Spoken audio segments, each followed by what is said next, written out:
जय श्री राम दोस्तों, आपका स्वागत है ममता हिंदी कहानियां चैनल में। यहाँ पर आपको मिलेंगी दिल को छू जाने वाली प्रेरणादायक कहानियां।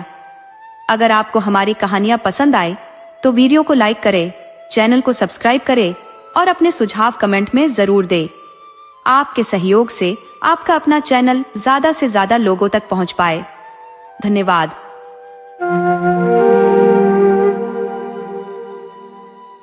एक नगर में केंचा नामक एक किशोर अपनी मां के संग निवास करता था। उसके पिता का कई वर्ष पूर्व देहांत हो चुका था। दिन यूं ही गुजर रहे थे। केंचा ने विद्यालय में दाखिला लिया, जहां वह अन्य बालकों के साथ पढ़ाई करता था, लेकिन वे बालक उसे पसंद नहीं करते थे, क्योंकि केंचा उनकी तुलना में अधिक चतुर और तेजस्वी था। मास्टर के पूछे हर प्रश्न का सटीक उत्तर देने में वह निपुण था, जिसके लिए शिक्षक अक्सर उसकी प्रशंसा करते थे। एक दिन अन्य बालकों ने केंचा का उपहास उड़ाते हुए उसके सामने उसकी मां के चरित्र पर सवाल उठाए। बोले कि उसकी मां का किसी अजनबी के साथ संबंध है। ये सुनकर केंचा के हृदय को गहरी चोट पहुंची। उस दिन उसने अपनी मां से झूठ कहा कि वह विद्यालय जा रहा है, किंतु चुपचाप घर की अटारी पर जा छिपा। थोड़ी ही देर बाद उसने देखा कि एक पराया व्यक्ति उसके घर आया। उसकी मां उससे हंसी ठिठोली करती दिखी। यह दृश्य देखकर केंचा का क्रोध उमड़ पड़ा, पर वह असमर्थ महसूस कर रहा था। मां के चरित्र को लेकर पहले ही समाज में चर्चाएं थी और अब बालकों के व्यंग्य असहनीय हो गए थे। अंततः केंचा ने नगर छोड़ने का निश्चय किया। रास्ते में उसकी भेंट एक ग्राम प्रधान से हुई। प्रधान ने कहा, बालक, गाय को इस ओर हाँक दो। केंचा मन ही मन सोचने लगा कि मेरे दुर्भाग्य के चलते मैं इसमें हाथ नहीं डालूंगा, पर प्रधान ने उसे मजबूर किया। तब केंचा ने पत्थर उठाकर गाय की ओर फेंका, जिससे उसकी टांग टूट गई। ग्राम प्रधान क्रोधित होकर बोला, तुमने मेरी गाय की टांग तोड़ी है, अब तुम्हें इसका उत्तर देना होगा। इतना कहते हुए उसने केंचा को न्यायालय ले जाने का निर्णय लिया। आगे जाते समय वहां सड़क पर एक लड़की अपने सिर पर दही का मिट्टी का घड़ा उठाकर ले जा रही थी। केंचा का स्कूल का बैग देख उससे एक प्रश्न करती है, आगे गर्म होता है, पीछे ठंडा होता है, बता वह क्या है। तब केंचा अपने अज्ञान को बताता है, कहता है, मुझे इसकी जानकारी नहीं है। वह लड़की केंचा को छेड़ती है, तेरे स्कूल की पढ़ाई का यही नतीजा निकला है, क्या फायदा, तू तो बुद्धू है। ये सुनकर केंचा चिढ़ जाता है। वह सोचता है, मुझे बुद्धू कहती है, मैं दूंगा इसके प्रश्न का जवाब। वह लड़की को सूर्य के सामने की तरफ खड़े होने को कहकर पीछे की तरफ से दही की हांडी पर इशारा कर पत्थर फेंकता है। इससे घड़ा फूट जाता है। दही लड़की की पीठ पर झरता है। आगे की तरफ यह गर्मी की वजह से गर्म होता है। केंचा कहता है, तुम्हारे प्रश्न का यही उत्तर है। तब लड़की यह कहकर हल्ला मचाती है कि इस लड़के ने दही का मेरा घड़ा फोड़ दिया। इस तरह वह लड़की भी केंचा को कोर्ट ले जाने लगती है। इस तरह वे लोग आगे बढ़ते रहते हैं। अब भी शहर पहुंचने में काफी समय लग सकता था।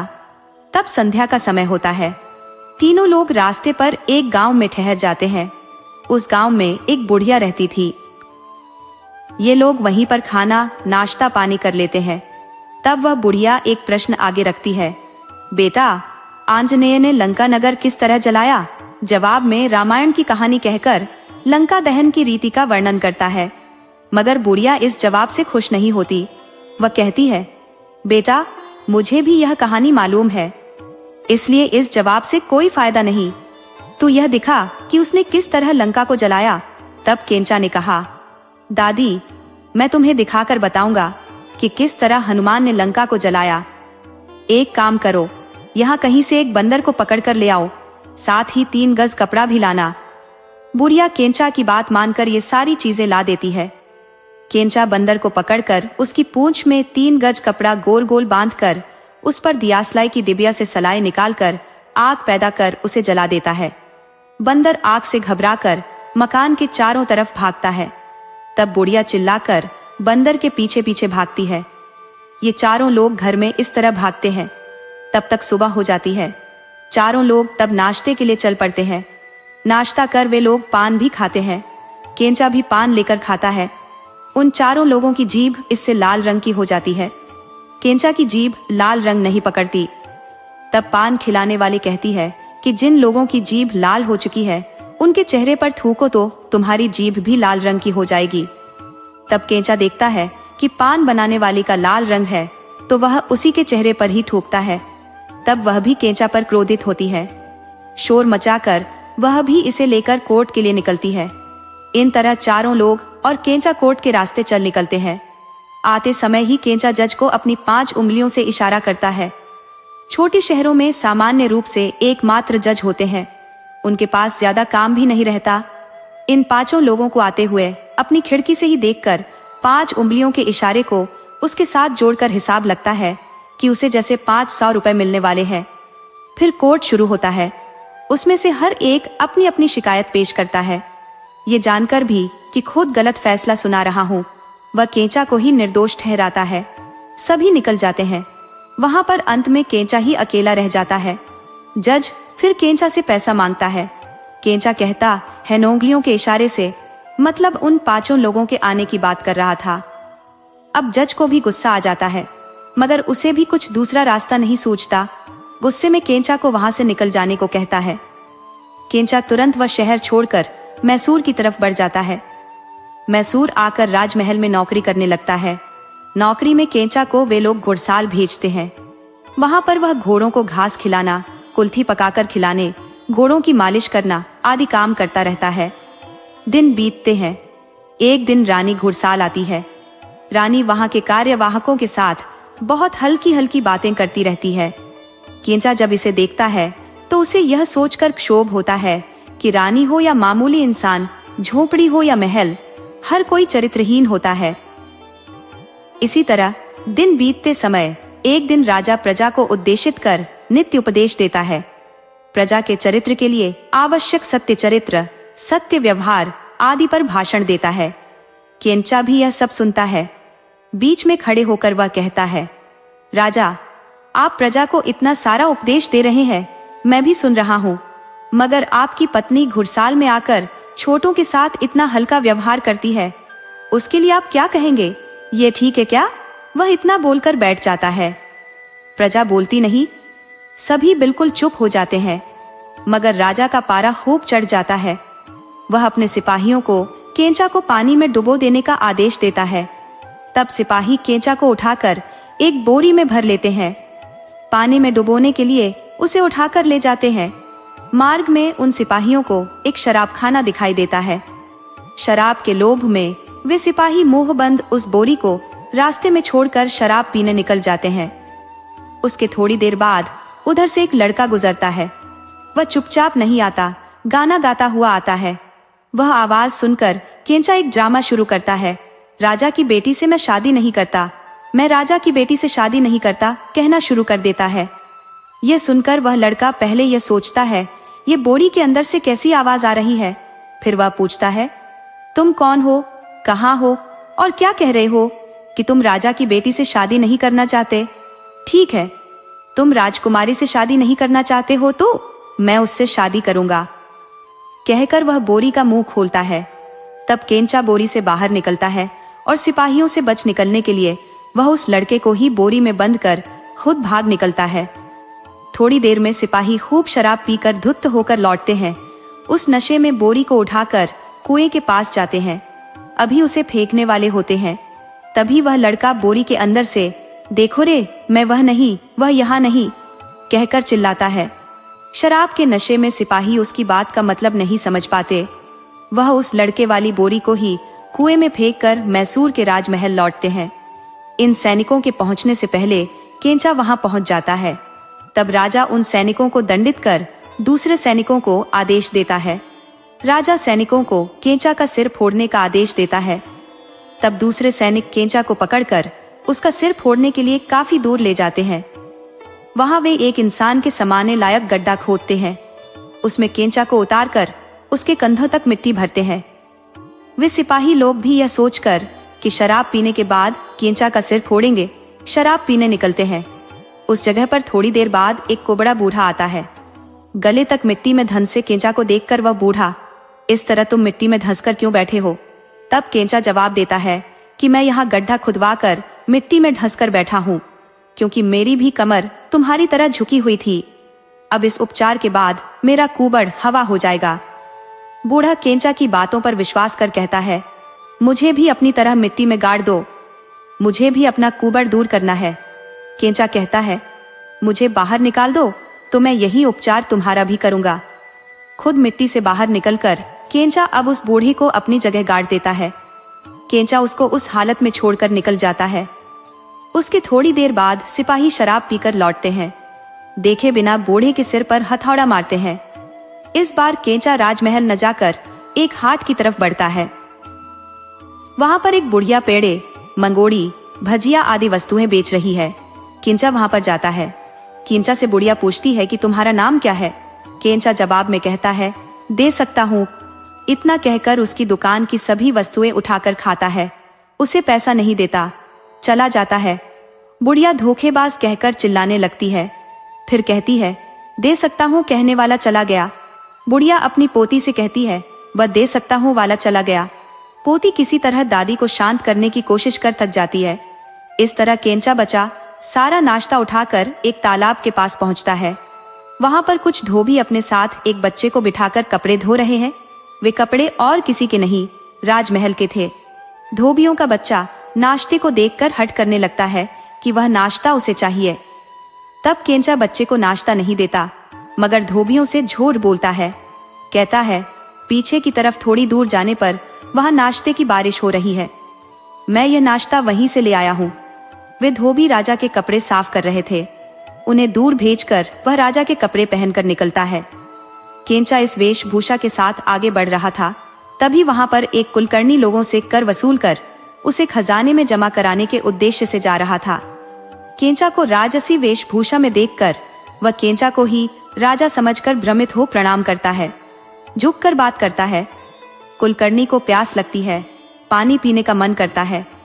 वह पानी पीने उधर गया और इधर केंचा सारे पैसे उठाकर घोड़े पर चढ़कर भागा। उसी तरह आगे बढ़ते वक्त तेज बारिश हुई। इससे जलाशय तथा नदी में बाढ़ आ गई। वह घोड़े पर चढ़कर निकल गया। तभी एक औरत अपनी बेटी को साथ लेकर घर जा रही थी। नदी पार करने की उसमें हिम्मत नहीं थी, वह सोच में डूबी थी। उसी समय केंचा का वहां पर आगमन होता है। वह औरत केंचा से नदी पार कराने की विनती करती है। वह उसे पार कराने को तैयार होता है। वह औरत केंचा से उसका नाम पूछती है। अपना नाम नहीं कहता, मगर उसका पति हूँ कहता है, और मैं तुम लोगों को अलग अलग नदी पार कराऊंगा। कहकर औरत की बेटी को पहले अपने कंधों पर बिठाकर पार चला गया। औरत को वहीं छोड़ दिया। वह खूब शोर मचाती है। उसका रोना सुनकर वहां पर खूब लोग जमा हो जाते हैं। वह रोते रोते कहती है, मेरी बेटी को उसका पति ले गया है। फिर केंचा आगे एक गांव में पहुंचकर ग्राम मुखिया के घर ठहराता है। वहां अपने घोड़े की पूंछ से पैसे बांधकर सुबह होते ही देखता है, मेरा घोड़ा पैसा देता है। ग्राम मुखिया आकर देखता है। केंचा की बात को सच मानकर घोड़े से वह आकर्षित होता है, चाव होता है। वह केंचा से घोड़ा मांगता है। केंचा कहता है, इस घोड़े का दाम 10,000 रुपया है। वह आगे बढ़कर कहता है, मुखिया आप रोज घोड़े से पैसे मत निकालना, सब पैसे आप धन बक्से में भरते जाइए, महीने में एक बार ही निकालना। कहकर मुखिया से 10,000 रुपए वसूल कर निकल जाता है। एक महीने बाद मुखिया घोड़े के गोबर में हाथ डालकर पैसे निकालने की कोशिश करता है, मगर उसे पैसे नहीं मिलते। केंचा मुखिया के पैसे, कुलकर्णी के पैसे इकट्ठा कर शहर में एक मकान खरीदता है। उस लड़की के साथ ब्याह करके आराम से रहता है। दोस्तों, आपको कहानी कैसी लगी अपने सुझाव कमेंट करना न भूले। तो चलिए आज की अगली कहानी शुरू करते हैं।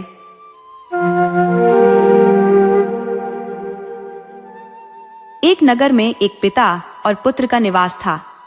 पुत्र आलसी और निकम्मा था, जो कोई काम धंधा नहीं करता था। पिता अपने श्रम से जीविका कमाता और दोनों साथ में भोजन करते। एक दिन पिता चिंतन करने लगा कि यह लड़का निरुद्योगी है, शायद विवाह हो जाने पर इसे जिम्मेदारी का एहसास हो और यह कोई कार्य करने लगे। इस विचार से प्रेरित होकर उसने कुछ धन संचय करना आरंभ किया। जब पैसे इकट्ठे हो गए तो पिता ने उन्हें एक पेटी में रखा और पुत्र से कहा, बेटा, ये पैसे मैंने बड़ी मेहनत से जोड़े हैं और इन्हें इस पेटी में सुरक्षित रखा है। इनकी देखभाल करना। मैं पड़ोस के माड़कान हल्ली गांव जाकर अनाज लाने जा रहा हूँ। ये कहकर पिता गांव की ओर प्रस्थान कर गया। पिता के जाते ही पुत्र ने घर में रखे उन पैसों को उठाया और नगर से बाहर निकल गया। वहां उसने एक सपेरे को सांप का खेल दिखाते हुए देखा। उत्सुकतावश उसने सपेरे से पूछा, इस सांप की क्या कीमत है? सपेरा बोला, 50 रुपए। पुत्र ने 50 रुपए देकर वह सांप खरीद लिया। सांप को एक टोकरी में रखकर वह थोड़ा आगे बढ़ा, जहां उसने एक व्यक्ति को बिल्ली बेचते हुए देखा। उसने बिल्ली की कीमत पूछी। वह व्यक्ति बोला, 50 रुपए। पुत्र ने उसे भी खरीद लिया। फिर कुछ दूरी पर उसने देखा कि एक व्यक्ति कुत्ता बेच रहा है।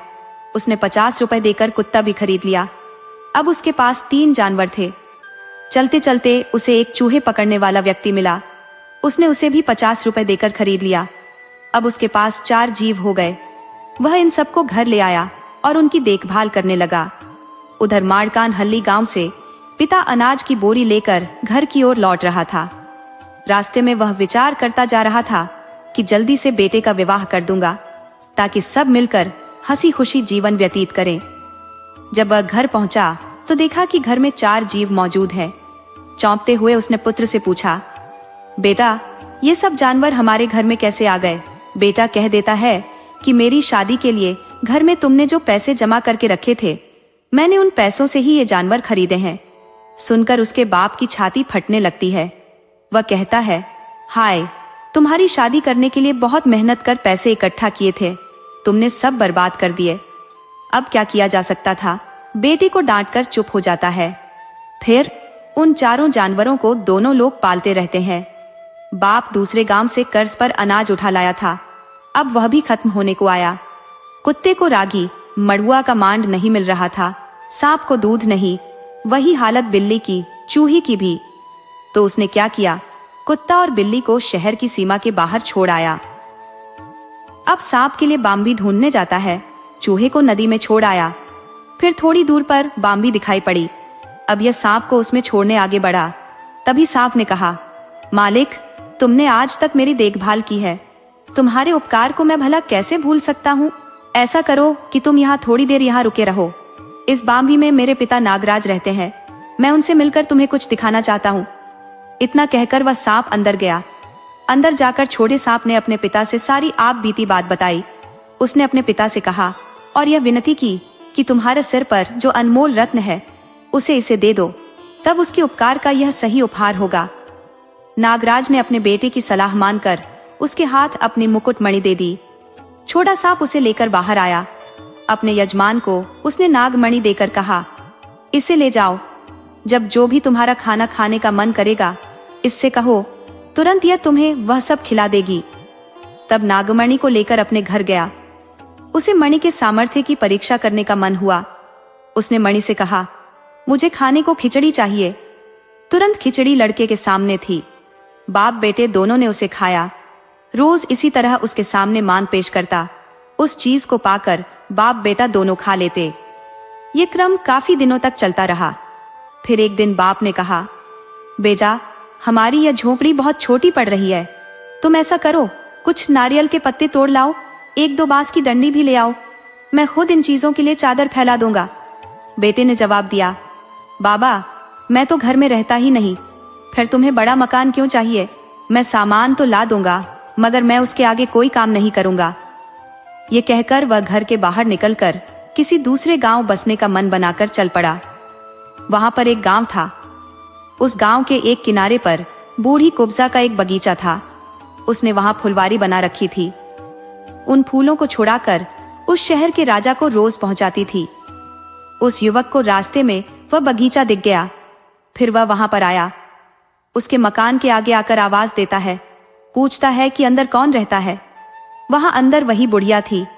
पूछती है, कौन है, क्या चाहिए? जवाब आता है, खूब प्यास लगी है, पानी चाहिए। बुढ़िया ने अंदर से पानी लाकर दिया और पूछा, कौन से गांव के हो, कहाँ जा रहे हो? वह अपने गांव का नाम बतलाकर कहता है, मैं तो नौकरी की तलाश में निकला हूँ, कुछ मजदूरी कर पेट भरना चाहता हूँ। तब बुढ़िया कहती है, मेरे यहाँ काम करते रहो, मैं तुम्हें मजदूरी दूंगी, खाना भी खिलाऊंगी। उस जवान आदमी को बुढ़िया की बात भा गई। फिर उसी के यहाँ रहने लगा। उस शहर के राजा की बेटी 12 साल की होती है। अब भी उसकी शादी नहीं हुई थी। राजा ने एक शर्त लगा रखी थी कि मेरे महल के आगे एक कुआं है, जो युवक उस कुएं में मोती मणिक भर देगा, उसे अपनी बेटी देकर शादी रचाऊंगा। लड़की सारी बातें उसे कहती है। लड़के को पत्नी पर बहुत गुस्सा आता है। वह उसे खूब पीट कर कहता है, आज से मेरा तुम्हारा रिश्ता खत्म हुआ। जादूगर आधी रात के समय जादू करता है। उसे राज्य और पलंग इसके पास आ गए। आते ही वह पलंग पर बैठकर सोचता है कि यहीं बैठे रहने से मैं इस लड़की के घरवाले के हाथ फंस सकता हूँ। इसलिए तुरंत चूहा राज्य की पास वाली गुफा चलो कहा। तुरंत पलंग के साथ वह गुफा में पहुंच गया। तब तक सुबह हो गई। लड़का देखता क्या है कि यह बीवी पलंग कुछ भी नहीं है। तब लड़का अपने ससुर से कहता है। राजा दामाद पर क्रोधित होकर उसी को दोष देकर पूछता है कि तू ही बता, मेरी बेटी कहाँ है। राजा को अपने दामाद पर शक होता है। कहता है, मैं तुम्हें 7 दिन का समय देता हूं, तब तक किसी भी हालत में तुम्हें मेरी बेटी को यहां लाना ही होगा। इतना कहकर उस पर इस शंका से कि यह कहीं भाग जाएगा, उसे एक कमरे में बंद कर ताला लगा देता है।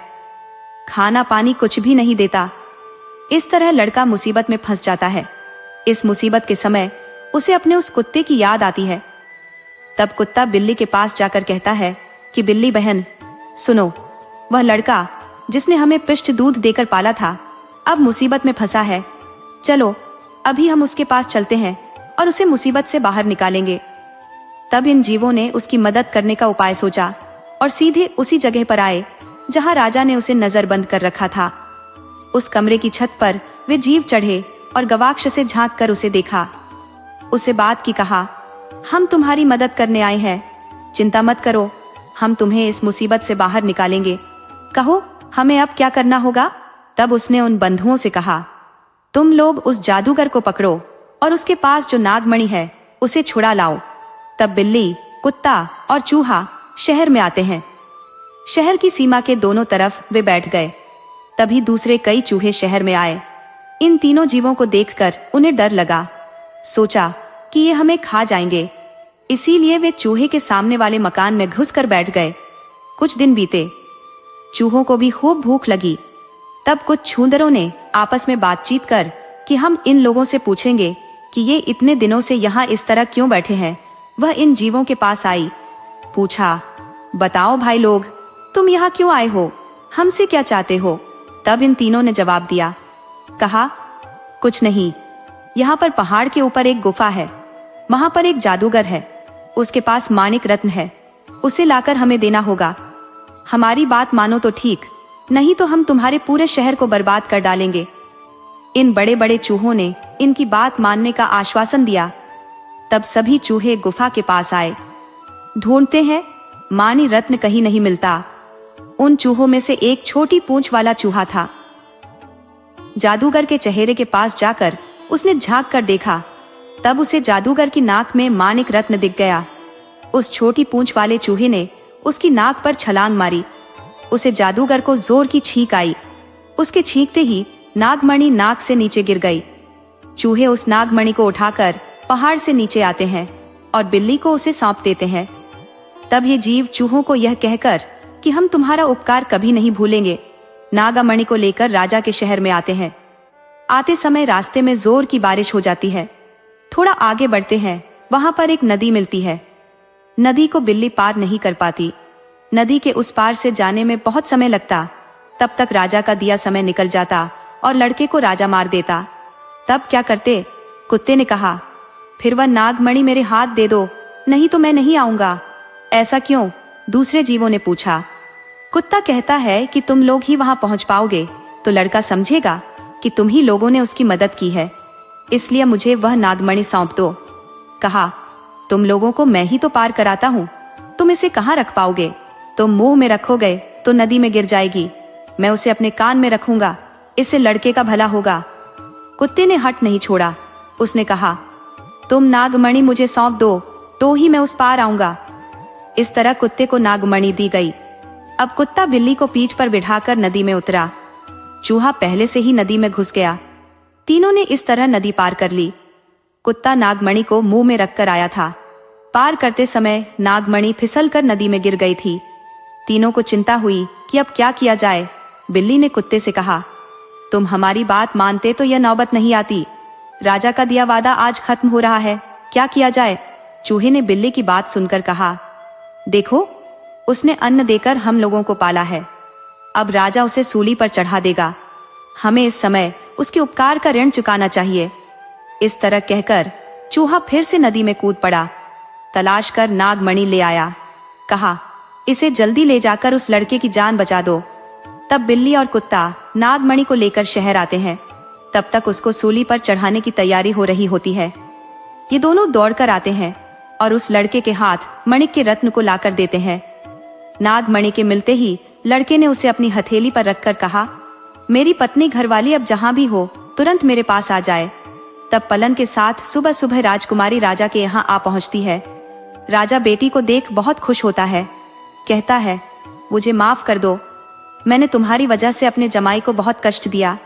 तब दामाद को भी अपने ससुर पर प्रेम हुआता है। राजा पूरे राज्य को दामाद और बेटी के हाथ सौंपता है। तब वह लड़का अपने बाप को भी शहर बुला लेता है। परिवार के साथ सुखी जीवन जीता है। राजा पाठ की भी देखभाल करता है। दोस्तों, आपको कहानी कैसी लगी? अपने सुझाव कमेंट करना न भूले। तो चलिए आज की अगली कहानी शुरू करते हैं।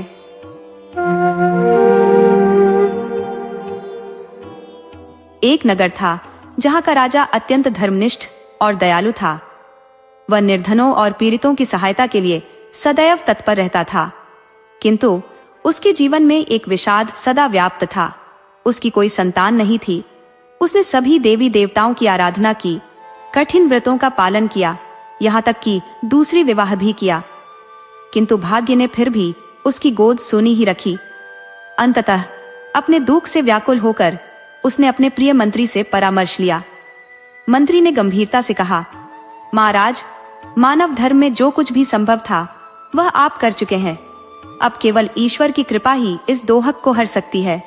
मेरी राय है कि आप वन में जाकर तपस्या करें। ईश्वर की अनुकंपा से चमत्कार अवश्य होगा। राजा ने मंत्री की सलाह को स्वीकार कर लिया और तपस्या का संकल्प लेते हुए जंगल की ओर प्रस्थान किया। वहां पहुंचने पर उसने वट वृक्ष के नीचे एक तेजस्वी आशी को तपस्या करते देखा। राजा ने श्रद्धा पूर्वक उन्हें प्रणाम किया और अपने आगमन का उद्देश्य बताया।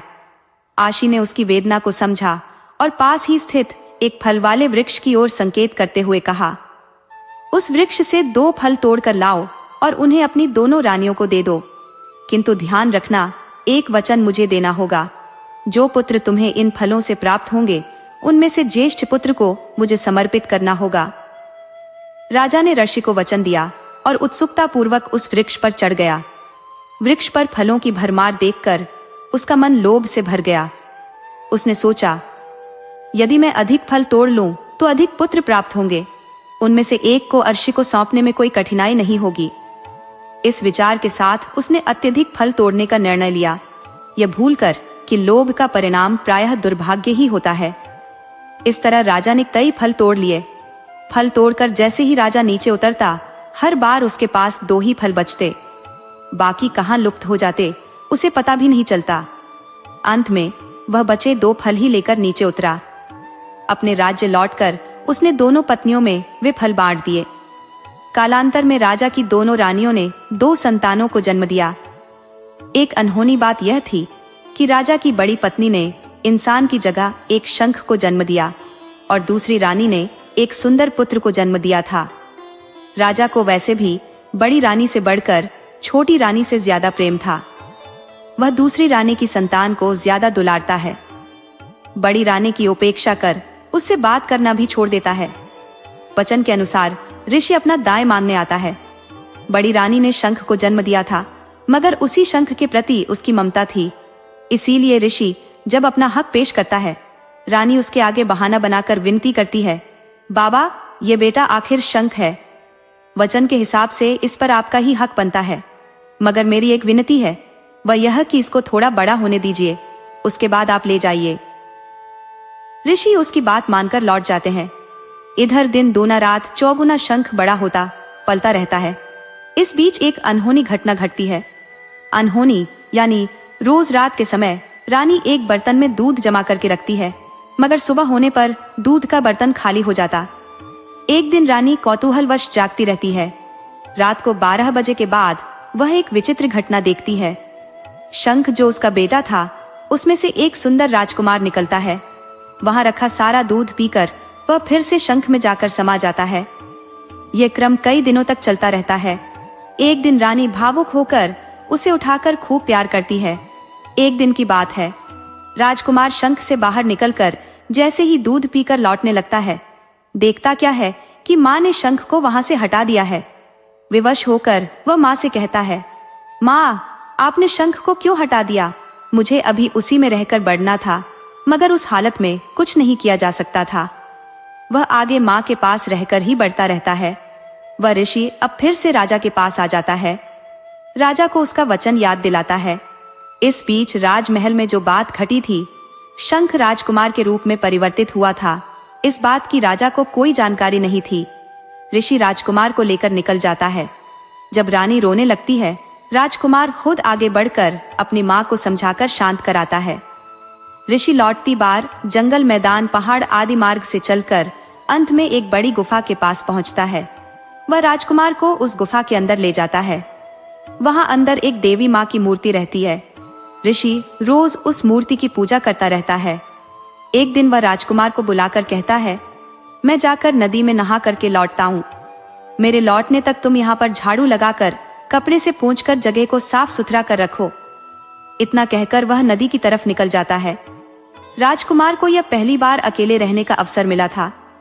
वह यह सोचकर कि अपने पास काफी समय है, थोड़ी देर के लिए मैं गुफा की प्रदक्षिण कराऊं, घूमना शुरू करता है। गुफा के दाएं तरफ एक कोने पर एक इंसान के प्रवेश करने योग्य छेद उसे दिखाई देता है। बालक सहज कौतूहल से उसके अंदर घुस जाता है। अंदर जाने पर उसे जो दिखाई देता है, उसे खुद अपनी आंखों पर विश्वास नहीं होता। उस तल भाग की छत पर चारों तरफ कई मुंड, यानी गले के ऊपरी भाग छड़ों की तरह लटकते रहते हैं। राजकुमार को देखकर वे मुंड अट्टहास कर हंसना शुरू कर देते हैं। राजकुमार अंदर से जरूर डर जाता है, फिर भी हिम्मत कर वह पूछता है, तुम लोग इस तरह क्यों लटके हुए हो? तुम लोगों का धड़ कहाँ गया? मुझे देखो, मैं कैसा लगता हूँ? जवाब में वे मुंड बोलते हैं, तुम्हें देखकर हमें दया आ रही है। तुम्हें धोखा हुआ है। हमें भी यह ऋषि धोखा देकर इसी तरह ले आया था। हमें यहाँ लाकर काली माँ के प्रत्यक्ष दर्शन के लिए उसने हमारी बलि दी थी। इसी तरह 100 राजकुमारों की बलि चढ़ाने की उसकी प्रतिज्ञा है। तुम्हारा 100वां नंबर है। उसका कहना है कि 100वीं बलि पर काली माँ दर्शन देकर उसकी माँ की पूर्ति करती है। राजकुमार घबराकर उन्हीं मुंडों से सलाह मांगता है कि अपने को बचाने के लिए मुझे अब क्या करना होगा। अब मुंड बोलते हैं, तुम हम लोगों पर विश्वास करो, हमारा कहना मानो, हम तुम्हारा मार्गदर्शन करेंगे। सुनो, वह अभी यहाँ आकर तुमसे झाड़ू लगाने को कहेगा। तुम कहो कि मुझे नहीं आता, आप एक बार झाड़ू लगा दो तो मैं सीख लूंगा। वह झाड़ू लगाकर तुम्हें पोंछा करने को कहेगा।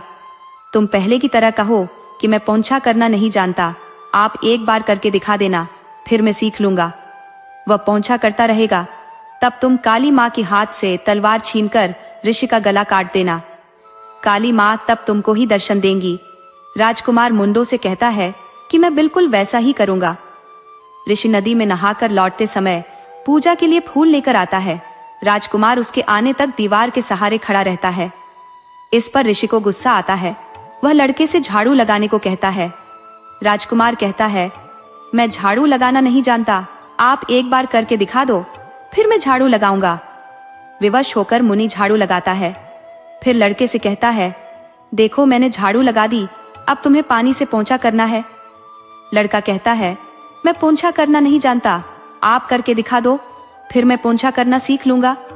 लड़के की बातों से मुनि को गुस्सा तो आता है, मगर फिर भी अपने गुस्से को निगल कर पोंछा करना शुरू करता है। राजकुमार भी सही समय की ताक में था। वह तुरंत काली माँ के हाथ से तलवार खींचकर मुनि के सिर पर मार देता है। ऋषि का सिर धड़ से अलग हो जाता है। तब काली माँ प्रत्यक्ष दर्शन देकर राजकुमार से पूछती है, बेटा, मैं तुम्हारी सेवा से संतुष्ट हूँ। माँ, तुझे क्या चाहिए, मैं दूंगी। राजकुमार काली माँ से कहता है, माँ, सबसे पहले तुम इन 99 राजकुमारों को पुनर्जीवित कर दो। देवी कहती है, ऐसा ही होगा। काली माँ के वैसा कहते ही वे सब सप्राण हो उठते हैं। वे सब राजकुमार का आभार जताकर प्रणाम करते हैं, अपने अपने देश के लिए रवाना होते हैं। काली माँ उससे कहती है, बेटा तुम्हें दूसरा कौन सा वर चाहिए, मांग।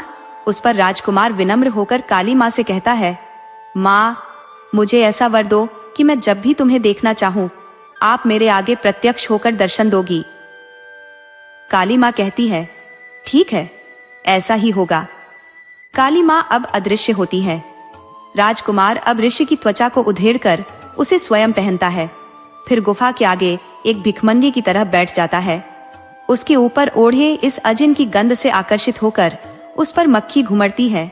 तब जो भी इंसान उधर से गुजरता है वह मक्खी चिपका कहता जाता है। इस बीच पड़ोसी राज्य के राजा की 7 लड़कियां होती हैं। सभी जवान, शादी की उम्र की होती है। राजा एक दिन उन 7 लड़कियों को अपने पास बुलाकर उनसे पूछता है कि तुम लोगों को मायका पसंद रहेगा या ससुराल। उसके इस प्रश्न का जवाब पहली 6 लड़कियां अपने को पीहर ही पसंद कहकर देती हैं, मगर 7वीं बेटी का जवाब अलग होता है। वह लड़की कहती है कि अपने माता पिता सभी के सुखी रहते उसे अपनी ससुराल ही अच्छी लगेगी। राजा को 7वीं बेटी का जवाब बहुत खराब लगता है, उसे गुस्सा भी आता है। कहता है, मैंने इतना ज्यादा प्यार देकर तुम्हें पाला मगर तुम कृतघ्न निकला। अब मैं तुम्हें दंडित करूंगा तो ही मायके का महत्व समझ पाओगी। इतना कहकर चुप होता है। साथ ही वह अपने मंत्री को बुलाकर पहली 6 लड़कियों के लिए सुंदर सुंदर रिश्ते ढूंढ लाने को कहता है।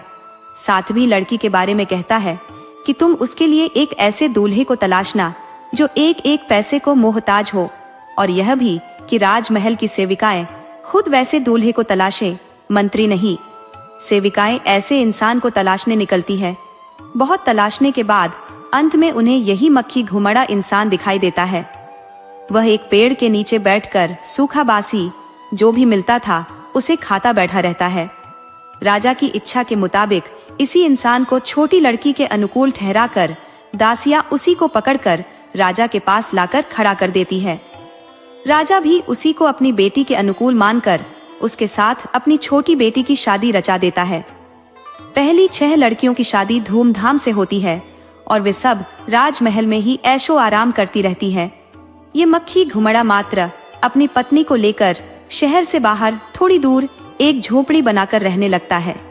बड़ी लड़कियां रेशम के कपड़े, मोती मुमे की मालाएं, हीरे के हार आदि पहनती है। छोटी मात्र पुरानी फटी सूती साड़ी पहने रहती है। इसकी बड़ी बहनें, जीजा लोग सभी उसकी हालत पर हंसते हैं। उससे पूछते हैं कि अब तो बता, पीहर अच्छा है या ससुराल? मगर छोटी का जवाब पहले जैसा ही, ससुराल ही अच्छी होती है। इसी तरह कुछ और दिन बीतते हैं। एक दिन राजा के चाहो दामाद एक साथ शिकार करने जंगल में निकलते हैं। निकलने से पहले इसकी सूचना में ढिंडोरा पिटवाते हैं। यह खबर मक्खी घुमड़े को भी पता चलती है। वह अपनी पत्नी को बुलाकर कहता है, सुनो, मेरे चाहो साढ़ू भाई शिकार करने जंगल के लिए निकले हैं। उनके साथ जाने की मेरी भी इच्छा हो रही है।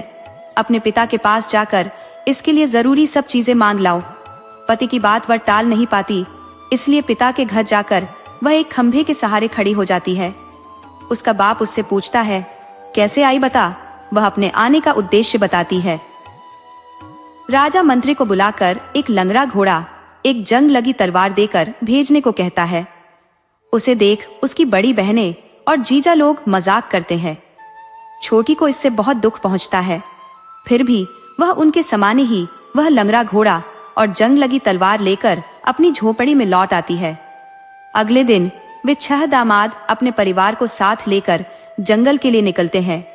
उनके परिजन भी कितने सारे थे। राजमहल से जंगल तक लोग ही लोग खड़े थे। मक्खी घुमड़ा भी पत्नी से कहकर लंगड़े घोड़े पर चढ़ हाथ में जंग लगी तलवार लेकर निकलता है। पत्नी को उसे इस हालत में भेजते डर लगता है। वह अंदर ही अंदर ऐसा सोचकर घुलती रहती है कि वे लोग तो इतने बड़े परिवार को साथ लेकर गए हैं, मेरा पति बिल्कुल अकेला है, कुछ विपदा आई क्या होगा। मगर पति के सामने खुशी जाहिर करती हुई उसे भेज देती है। वह थोड़ी दूर जाकर एक पेड़ के नीचे खड़े होकर काली माँ का स्मरण करता है। काली माँ तुरंत दर्शन देती है। वह उनसे कहता है, माँ, मुझे आसमान में उड़ने वाला एक घोड़ा और एक वज्रायुध चाहिए। काली माँ कहती है, स्वीकार है। दोनों चीजें उसे देती है। उसके बाद वह कहता है, इस जंगल के सभी जीव पशु पक्षी मेरे सामने आकर खड़े हो जाए। काली माँ स्वीकार है कहकर अदृश्य होती है। तब राजकुमार उस ऋषाजिन को अपने तन से उतारकर पास ही एक पेड़ पर रख देता है। आसमान में उड़ने वाले घोड़े पर चढ़कर वज्रायुध को हाथ में पकड़कर निकल पड़ता है। आसमान में उड़कर बीच जंगल में आ खड़ा होता है। उसके चारों तरफ जंगल के सभी जानवर घुमड़कर खड़े होते हैं। उधर छाहू दामाद जंगल में खूब घूमकर थके मादे आ खड़े होते हैं।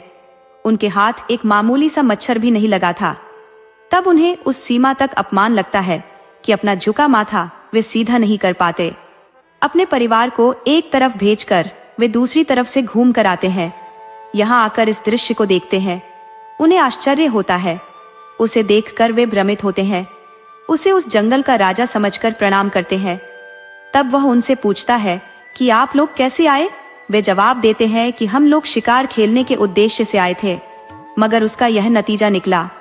उनसे वह कहता है कि ठीक है, मैं जो चीज मांगूंगा उसे तुम लोग दे दो तो मैं तुम्हें शिकार खेलने दूंगा। वे लोग उसकी बात मान लेते हैं। वह उन 6 लोगों से राजपाट वाली अंगूठी देने को कहता है। वे लोग उसकी बात मानकर अंगूठी उतारकर उसे देते हैं। उसे पहनकर उन्हें 6 बाघ पकड़कर देता है। तब वे लोग घमंड का दिखावा करते हुए मानो खुद शिकार खेल चुके हों, उन बाघों को लेकर अपने यहाँ लौटते हैं। वह फिर भी पेड़ के पास जहाँ उसने ऋष्याजन छिपा कर रखा था आता है और उसे पेड़ के ऊपर से उतारकर पहनता है। बाकी सबसे छिपाकर रखता है। फिर एक बगीचा छिपकली पकड़कर लौटता है। ले, ये अपने बाप को दिखलाया कहकर पत्नी के हाथ में उसे देता है। वह उसकी बात को टाल नहीं पाती। ठीक है कहकर उसे ले जाती है। वहां सभी बड़े संभ्रमित होकर उत्सव मनाते रहते हैं। वो वहां जाकर एक खंभे की आड़ में खड़ी हो जाती है। उसे देखकर सभी उसकी हंसी उड़ाते हैं। इससे वह अपने को बहुत अपमानित महसूस करती है। घर लौटकर अपने पति को सविस्तार घटना का वर्णन करती है। कुछ दिन बाद राजा के छाहो दामाद दोबारा शिकार के लिए निकलते हैं। जंगल में आकर देखते हैं कि वहां कोई जानवर ही नहीं है। पिछली बार जैसा ही होता है। फिर से उन पर एक शर्त लगाकर वह अपनी पसंद का जानवर पकड़कर ले जाने को कहता है। इस बार वे लोग अपने अपने हाथ की छोटी उंगली काटकर उसे सौंप देते हैं और एक एक शेर को पकड़कर राजधानी लौटते हैं। फिर इसके बाद अगली बार भी यानी तीसरी बार भी इसी तरह होता है। इस बार वह उन सभी लोगों के कपड़े उतरवाकर उनकी पीठ पर गरम सलाख से जलाकर 6 हाथी पकड़कर देकर उन्हें भेजता है। राजा के ये सब दामाद इस तरह दिखावा करते हुए जैसे उन्हीं ने हाथियों का शिकार किया हो, बाजे बजवाते जलसा मनाते घर लौटते हैं।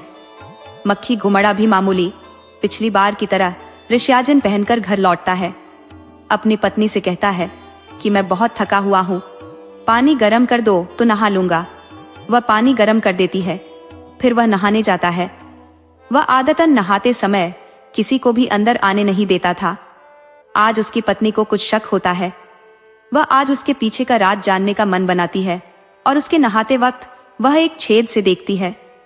देखती क्या है कि पति राजकुमार की तरह शानदार चमक रहा है। उस अजिन को खोलकर उसने बगल में ही रख लिया था। वह सोचती है कि किसी तरह ऐसा करना चाहिए कि यह अजिन उसके हाथ न लग सके। मक्खी घुमड़ा जब बालों में शिकाकाई लगा रहा था, उसकी आंखें बंद थी। उस अवसर का लाभ उठा वह उस अजिन को उठाकर जलते चूल्हे में डाल देती है। नहा चुकने के बाद मक्खी घुमड़ा अजिन को पहनने के उद्देश्य से अपने चारों तरफ देखता है, मगर वह तो आग की आहुति बन चुका था। अब राख मात्र उसे दिखाई देती है। हालांकि यह सब उसे बहुत खराब लगता है। वह अपने आप को समझाकर चुप ही रहता है। पत्नी से सारी बातें कहता है। अब क्या किया जा सकता है? ऐसा करो कि तुम कुछ दिन अपने पिता के यहाँ रहो, मैं बाद में आ जाऊंगा। पति की बात मानकर वह राजा के यहाँ जाती है। उसके मायके लौटने पर उसकी दीदिया जीजा लोग सभी मिलकर उसकी खिल्ली उड़ाते हैं। तब तक मक्खी घुमड़ा आकाश मार्ग से उड़ते घोड़े पर चढ़कर वहां जहां पर छोटी को वे लोग नीचा दिखाते रहते हैं आ उतरता है। ये 6 लोग अपना राज खुल जाने के डर से कांपने लगते हैं। उनको वह राज छाप वाली अंगूठियां दिखाकर कहता है, ये लो, पहली बार तुम लोगों को बाघ पकड़ कर दिया था ना, तब जो अंगूठी तुम लोगों से ली थी, कहते हुए अंगूठी देता है। फिर दूसरी बार शिकार खेलने तुम लोग जब आतुर थे, तब तुम लोगों से जो छोटी उंगली ली थी वह लो, और तीसरी बार मैंने तुम लोगों को जो शिक्षा दी थी वह तुम लोगों के कपड़े, ये भी लो, कहकर उन्हें देता है। वह छहों दामाद और उनकी पत्नियां बिना बोले किसी एक कोने में जाकर छिपकर बैठ जाते हैं। तभी मक्खी घुमड़े के किए कार्यों से संतुष्ट होकर उसकी पत्नी आकर उसके गले लग जाती है। सभी लोगों को यह पता लग जाता है कि यह और कोई नहीं, छोटी का पति है। सभी अपमानित सा अनुभव करते हैं। राजा तो शर्म से अपना सिर भी नहीं उठा पाता।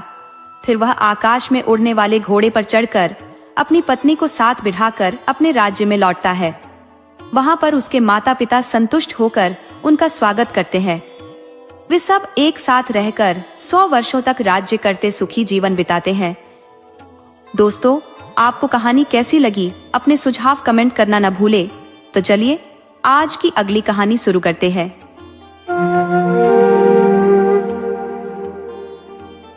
मैसूर नामक राज्य में एक राजा का शासन था। उनके विवाह को 12 वर्ष बीत चुके थे, किंतु उन्हें कोई संतान नहीं थी। 12वें वर्ष के अंत में रानी गर्भवती हुई। एक दिन रानी ने राजा से कहा, राजमहल में रहते रहते मन ऊब गया है, चलिए आज बगीचे में घूमने चलते हैं। राजा और रानी दोनों बगीचे की ओर प्रस्थान कर गए। वहां सबसे पहले वे एक दूध वाले के पास गए, जहां उन्होंने ताजा दूध का सेवन किया। इसके बाद वे पानी वाले कुएं के पास पहुंचे। वहां पानी से हाथ मुंह धोने के बाद वे कुएं के चबूतरे पर विश्राम करने लगे। कुएं के निकट एक बड़ा वृक्ष था, जिसकी डाल पर 2 पक्षी बैठे हुए थे। उसी क्षण राजा और रानी के बीच एक संवाद आरंभ हुआ।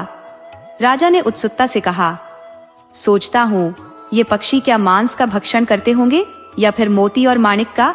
रानी ने उत्तर दिया, नहीं नहीं, ये मांस पक्षी नहीं हो सकते, ये तो अवश्य ही मोती माणिक खाने वाले पक्षी हैं।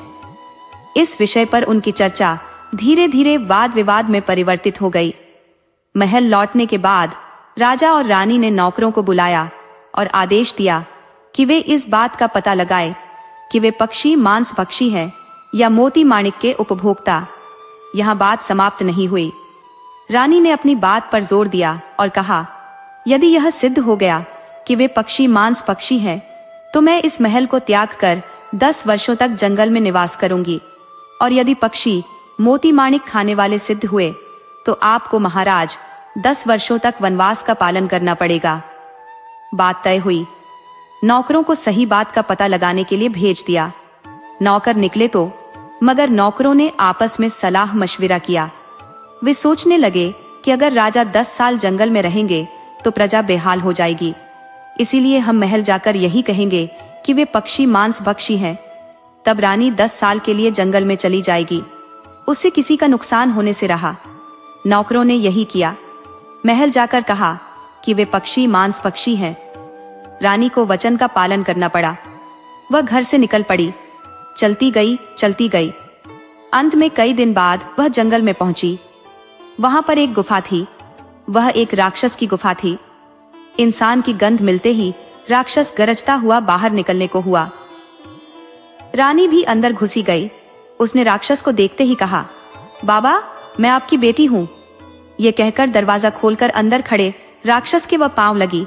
कहा, बाबा, तुम ही मेरे माता पिता हो। रानी के इस बर्ताव से प्रभावित होकर राक्षस का दिल पिघल गया। उसने कहा, बेटी, तुम्हारे मुंह से ये शब्द सुनकर मेरा जन्म सार्थक हुआ। मैं पिता की तरह तुम्हारी देखभाल करूंगा, तुम निश्चिंत रहो। इस तरह दिन बीतते गए। रानी 9 महीने की गर्भवती बनी। फिर एक दिन वह अपने इस पिता को बुलाकर कहती है कि मेरे घर के पास एक दाई माँ रहती है, तुम जाकर उसे बुला लाओ। इस पर राक्षस उससे कहता है, तुम आराम करना, मैं उसे बुला लाऊंगा। आकाश और भूमि को एक कर वह दाई माँ सुब्बक्का के यहाँ पहुंचा। उस समय दाई माँ कहीं बाहर गई हुई थी।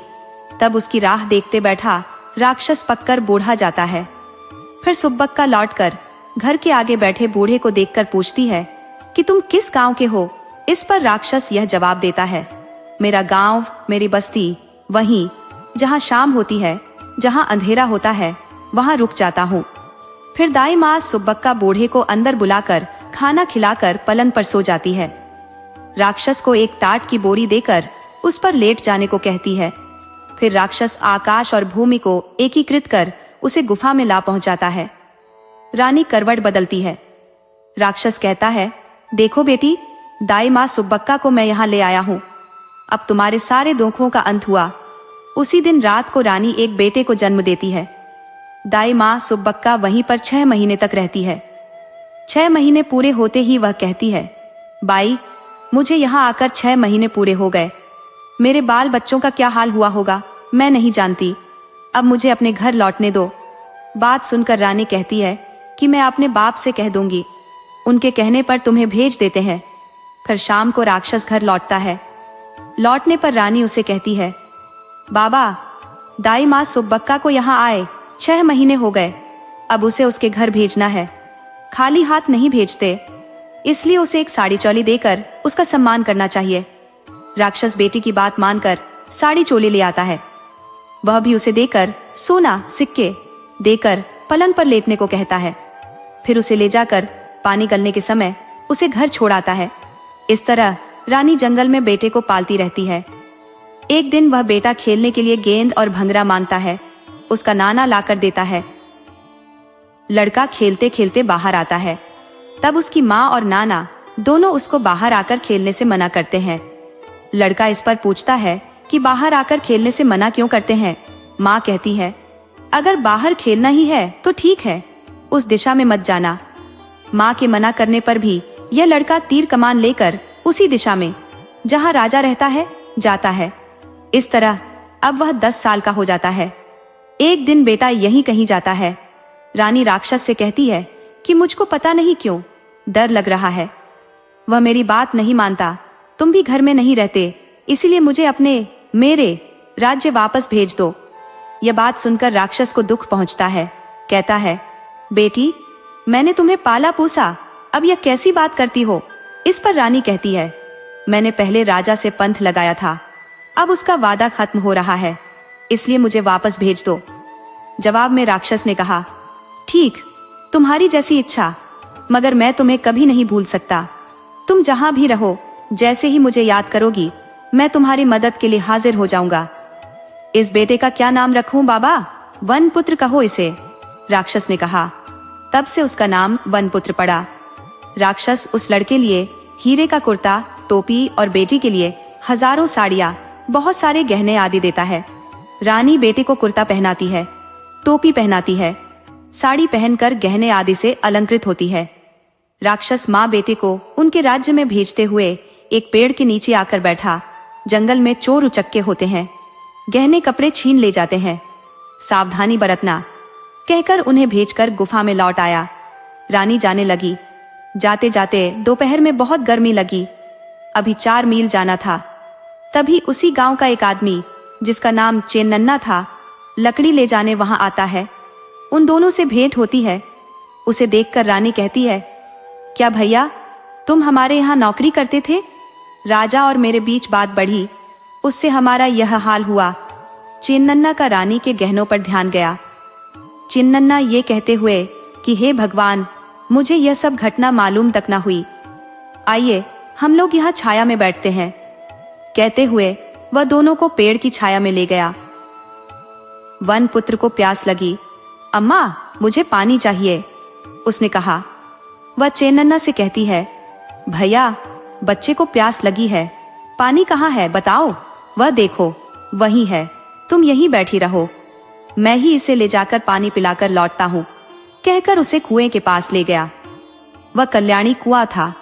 वह देवी देवता अप्सराओं के नहाने का कुंड था। पानी में प्रवाह होता है। वह कुमार के हाथ रस्सी बांधकर उसे कुएं के अंदर उतारता है। उतारकर रस्सी को काटकर कुमार को वहीं पानी में छोड़कर लौटता है। पेड़ के पास आता है। चेन्नन्ना को अकेले आते देखकर वह पूछती है, तुम मेरे बेटे को कहाँ छोड़ आए? जवाब में कहता है, तुम्हारा बेटा कहाँ आता है, तुम मेरे घर चलो, तुम्हारे गहने लेने हैं। वह बेटे को याद कर जोर से रोती है। वह उसे जबरदस्ती घर ले जाता है और उसने कहा, यहीं पड़ी रह, जो कुछ खाने को दूंगा उसी को खाकर चुप रह। अपने बेटे की याद में उसने कुछ भी खाया पिया नहीं। तभी उसे अपने बाप राक्षस की याद हो आती है। वह तब मन में उनका स्मरण करती है। राक्षस भूमि और आकाश के बीच एकाकार हो खड़ा हुआ। पूछा, तुम्हें कौन सी मुसीबत आ पड़ी? तुमने मुझे याद किया। उसने जवाब में चेन्नन्ना ने किस तरह बेटे को कुएं में ढकेला, गहने कपड़े छीने आदि सारा मामला बताया। तुरंत राक्षस ने चेन्नन्ना को बुलाकर कहा, चलो वह कुआं दिखाओ। चेन्नन्ना तुरंत आकर कुआं दिखाता है। तब कुएं में वनपुत्र लाश बनकर पड़ा था। तभी राक्षस वनपुत्र को उठाकर पुनर्जन्म दिलाता है। पुनर्जन्म मिलने के बाद उसे अपनी दोनों भुजाओं पर बिठाकर शहर ला छोड़ता है। दूध का कुआं, पानी का कुआं, इन दोनों के पास पंथ जो बना था, उस स्थान पर वे तीनों लोग आते हैं।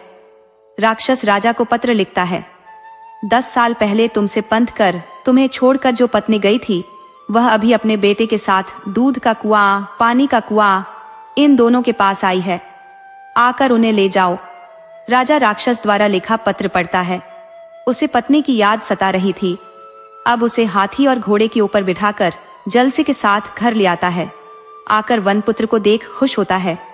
लकड़ी वाले चेन्नन्ना को काटकर उसका तोरण बांधकर उसी के ऊपर बीवी बेटे को ले जाता है और राक्षस ये कहकर कि मेरी भी उम्र हो गई, मेरा सब कुछ आप ले जाइए, अदृश्य हो जाता है। कुछ दिन बाद राजा रानी को राक्षस की याद आती है। वे लोग उससे मिलने जाते हैं।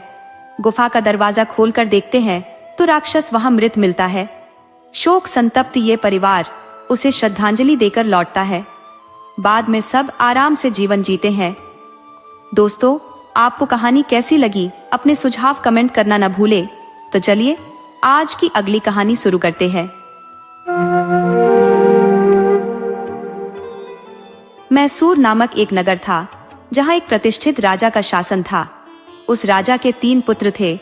सबसे बड़े का नाम ललित कुमार था, दूसरे का नाम बसव कुमार और सबसे छोटे का नाम कृष्ण कुमार। तीनों ही अपनी विद्वत्ता और चातुर्य के लिए विख्यात थे। एक दिन राजा ने एक विचित्र स्वप्न देखा। स्वप्न में उसने एक अद्भुत दृश्य देखा। एक सुनहरे चबूतरे पर खड़ा चांदी का विशाल पीपल वृक्ष, जिसकी शाखाओं पर एक दिव्य पक्षी रत्नों का सेवन करते हुए उल्लास में नृत्य कर रहा था। यह दृश्य राजा को अत्यंत आनंदित कर गया, परंतु साथ ही उसे इस स्वप्न के निहितार्थ को लेकर शंका होने लगी। राजा ने अपने विश्वस्त प्रधानी मंत्री को बुलाया और अपनी महारानी को पास बैठाकर स्वप्न का वृतांत सुनाया। उसने चिंता व्यक्त की, इस स्वप्न ने मुझे प्रसन्न तो किया, परंतु ऐसा प्रतीत होता है जैसे ये किसी अनिष्ट का संकेत दे रहा हो।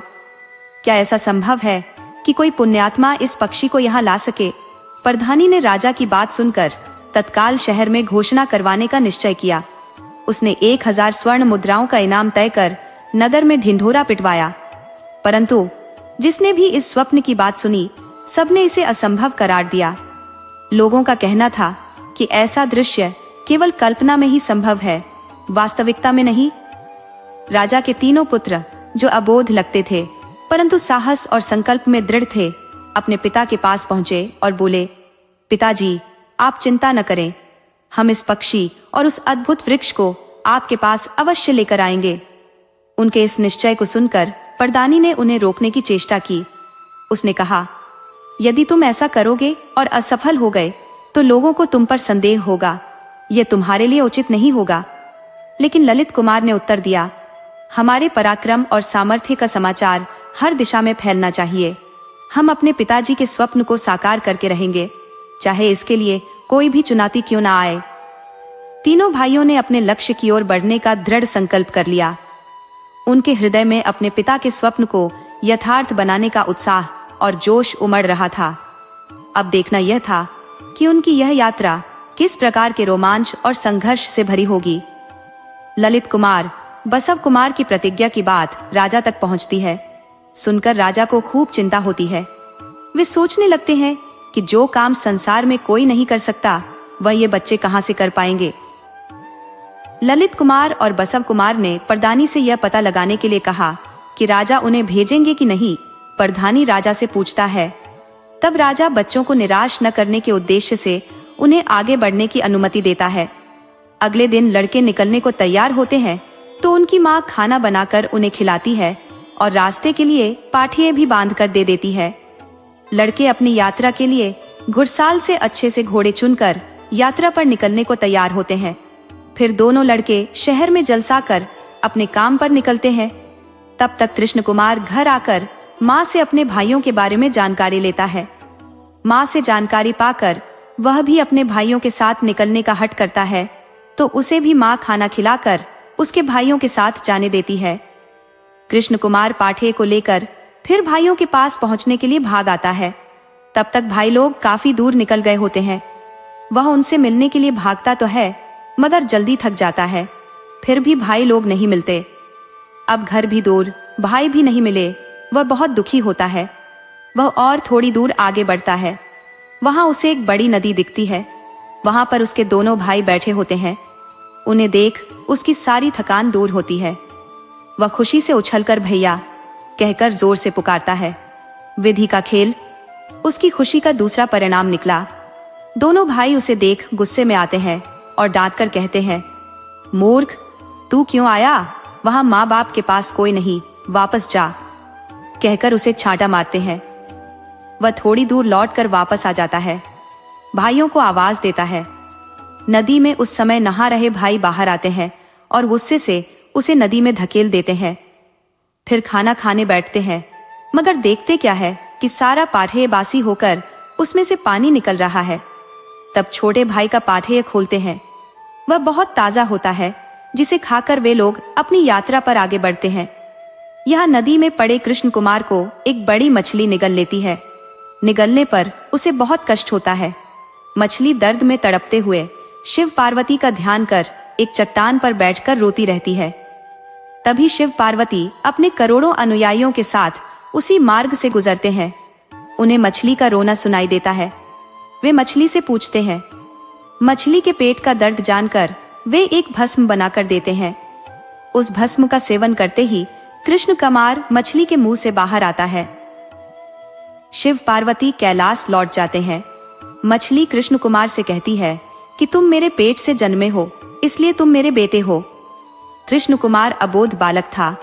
उसने सारी कहानी मछली को सुना दी, तो मछली उसे अपनी पीठ पर बिठाकर नदी के दूसरे किनारे पर पहुंचा देती है। उधर ललित कुमार और बसव कुमार तरीकेरे नामक शहर तक आ पहुंचते हैं। वहां पर एक वेश्या का घर होता है। वह अपने मकान के आगे एक पट्टिका लगाए रहती है, जिसमें यह लिखा रहता है कि मेरे यहाँ आने वाले राजा को मुझे एक रात के लिए 1000 रुपए का शुल्क लगेगा और मेरे दिए पानी में इस तरह नहाना होगा कि बाल गीले ना हो। उसके बाद झूले पर आकर बैठकर पासा खेलते बैठना होगा। इस तरह खेलते समय एक बिल्ली की मदद से वह वेश्या जीत जाती है। इस तरह तीसरा खेल खेलते समय कृष्ण कुमार बिल्ली का आना ध्यान से देखता है और उसे अपने पामों से लात मारता है। तब उसी की, कृष्ण कुमार की, जीत होती है।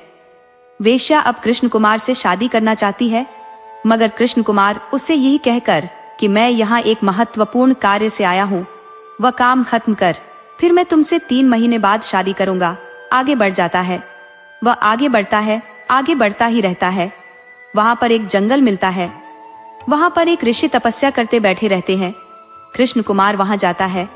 वहां एक वेताल आकाश और भूमि में एकाकार होकर कृष्ण कुमार को उठा लेता है, आगे बढ़ता है। तब कृष्ण कुमार को याद आता है कि मछली ने उसे एक वादा लिया था। वह मछली का स्मरण करता है। स्मरण करते ही वेताल के लिए कृष्ण कुमार भारी, बहुत भारी हो जाता है। वह उसे उठा नहीं पाता, इसलिए कृष्ण कुमार को नीचे उतारकर वह अदृश्य हो जाता है। कृष्ण कुमार वहीं उतरता है जहां ऋषि तपस्या में निमग्न है। तब सुबह होती है। ऋषि तब आंख खोलकर देखते हैं। उसे लगता है कि कृष्ण परमात्मा ही उसे दर्शन देने वहां आ पहुंचे हैं। वे उससे पूछते हैं कि तुम कौन हो? कृष्ण कुमार कहता है कि उसे कुछ पता नहीं कि वह कौन है, कहां से आया है। ऋषि कहते हैं कि तुम्हारी वजह से मेरा तपोभंग हुआ, मगर कुछ बात नहीं, तुम अपना सही परिचय दो। तब ऋषि पर विश्वास कर कृष्ण कुमार अपनी सारी कहानी कहकर उससे विनती करता है कि जिस उद्देश्य से वह आया है वह काम पूरा करवा दें। जवाब में वह ऋषि उसे यह कहकर अगले ऋषि के पास भेजता है कि उससे यह काम नहीं हो सकता, मगर अगले ऋषि से यह काम हो सकता है। याद रखना कि उससे तुम नहीं बोल सकते। वह साधारण से ऋषि नहीं। उसकी रक्षा के लिए सांप, राक्षस, बाघ, भालू बैठे रहते हैं। उनसे बचकर ऋषि के पास नहीं जा सकते। उनसे बचने के लिए मैं तुम्हें 3 रत्न मंत्र पोषित करके दूंगा। उसे ले जाकर मेरे सुझाव अनुसार तुम्हें उपयोग करना होगा। जंगल में आगे बढ़ने पर सांप आता है, तब 1 रत्न डालना। वहां आगे बढ़ने पर राक्षस गण आते हैं, तब 1 रत्न डालना। फिर बाघ, भालू आते हैं, तब 3रा रत्न डालना। इस तरह सबके अदृश्य होने पर 2 पत्थर रखकर मेरे द्वारा दिए गए अक्षय पात्र में चावल डालकर पानी डालकर पकाते रहना। इतना कह ऋषि उसे भेजता है। वह आगे जाकर वही सब करता है जैसे ऋषि ने समझाया था। सांप, राक्षस, बाघ, भालू सभी अदृश्य होते हैं। तब ऋषि के सामने आता है, फिर अक्षय पात्र में चावल पकाना शुरू करता है। एक बार अक्षय पात्र उलटकर अक्षय कुमार के ऊपर गिरता है। वह उसे सीधा करता है, मगर वह फिर बार बार उलटता है। वह सीधा करता ही रहता है। तभी ऋषि जागकर आंख खोलता है। सामने उसे कृष्ण कुमार दिखता है। उसने देखा कि 2 गोल पत्थर रखकर वह बर्तन को उस पर टिकाने की कैसी मूर्ख कोशिश कर रहा है। वह कहता है, बेटे 3 पत्थर रख चूल्हा बनाओ, तब बर्तन में चावल डालो। कृष्ण कुमार कहता है, स्वामी जी, मैं आपके आदेश का पालन कर सकता हूँ, मगर मुझे भूख नहीं लगी है। मैं एक सपने को साकार बनाने का उद्देश्य लेकर यहाँ आया हूँ। मुझ में इतनी ताकत नहीं है। मैं आपकी मदद मांगने यहाँ आया हूँ। ऋषि उसकी बात पूरी तरह सुनकर कहते हैं, बेटा, मैं यह काम नहीं कर सकता, पर मेरे निर्देश का पालन करो। मैं तुम्हें 3 रत्नों से मंत्रित कर दूंगा। उन्हें लेकर तुम आगे बढ़ो तो एक कचनार का पेड़ तुम्हें दिखाई देगा। उस पेड़ की बगल में कांच का कुआं है। उसकी बगल में एक बड़ा सा बरगद का पेड़ है। वहां एक राक्षस है। मेरा नाम लेकर उसमें 1 रत्न डालो तो राक्षस के कष्ट से तुम पार हो जाओगे। तब उस कुएं में उतरने पर तुम्हें नाग कन्याएं मिलेंगी। वे अगर तुम्हें 1 तक देखेंगी तो तुम मर जाओगे। इसीलिए मैं तुम्हें याद दिला रहा हूं कि तुम उसके अंदर 1 रत्न डाल देना। तब सब ठीक हो जाएगा और अपना काम निपटा कर आ जाओगे। ये कहकर ऋषि उसे आशीर्वाद देता है। तब कृष्ण कुमार आगे बढ़ता है, बढ़ता ही जाता है। फिर ऋषि के निर्देशानुसार कचनार का पेड़, कांच का कुआं, फिर रत्न उड़ेलता है। राक्षस के मुंह में रत्न डालकर कुएं में उतरता है। फिर उधर से एक इंसान की आवाज आती है। फिर नाग कन्याएं, वे कपड़े उतारती रहती हैं। वे एक इंसान की गंध की बात कहती है। फिर 3रा रत्न भी वह वहां डालता है। नाग कन्याएं कृष्ण कुमार को खूब प्यार देती है। फिर उसके साथ वे पासे खेलती हैं। कृष्ण कुमार उनसे यह वचन लेकर कि खुद के जीतने पर कन्याएं उसकी इच्छा की पूर्ति करेंगी या उल्टा खुद के हार जाने पर वह उनकी इच्छा का पालन करेगा, खेलता है। कृष्ण कुमार एक दिन उनसे जोर देकर कहता है कि मुझे कोई काम चाहिए। तब कन्याएं उसे कहती है कि हम उसे 3 रत्न देंगी। हमारी बात मानकर रत्नों का उपयोग करने पर वे तुम्हारे सपने को साकार बनाकर देंगी। वे कहती है, पहले तुम हमें काट कर फेंक दो। वह उनके आदेश का पालन करता है। नाग कन्याओं को मुक्ति मिलती है। राजा का सपना साकार होता है। इधर ललित कुमार और बसव कुमार भी नाग कन्याओं को ढूंढते हुए उसी जगह आ पहुंचते हैं। तभी नाग कन्याएं एक माया महल रचती है। वहां पर तीनों भाइयों की भेंट होती है। तीनों मिलकर मैसूर शहर लौटते हैं। राजा को उसके सपने का सच्चा स्वरूप दिखाते हैं। सभी मिलकर खुश होते हैं। दोस्तों, आपको कहानी कैसी लगी? अपने सुझाव कमेंट करना न भूले। तो चलिए आज की अगली कहानी शुरू करते हैं। एक समय की बात है, एक राजा था जिसके 7 पुत्र थे।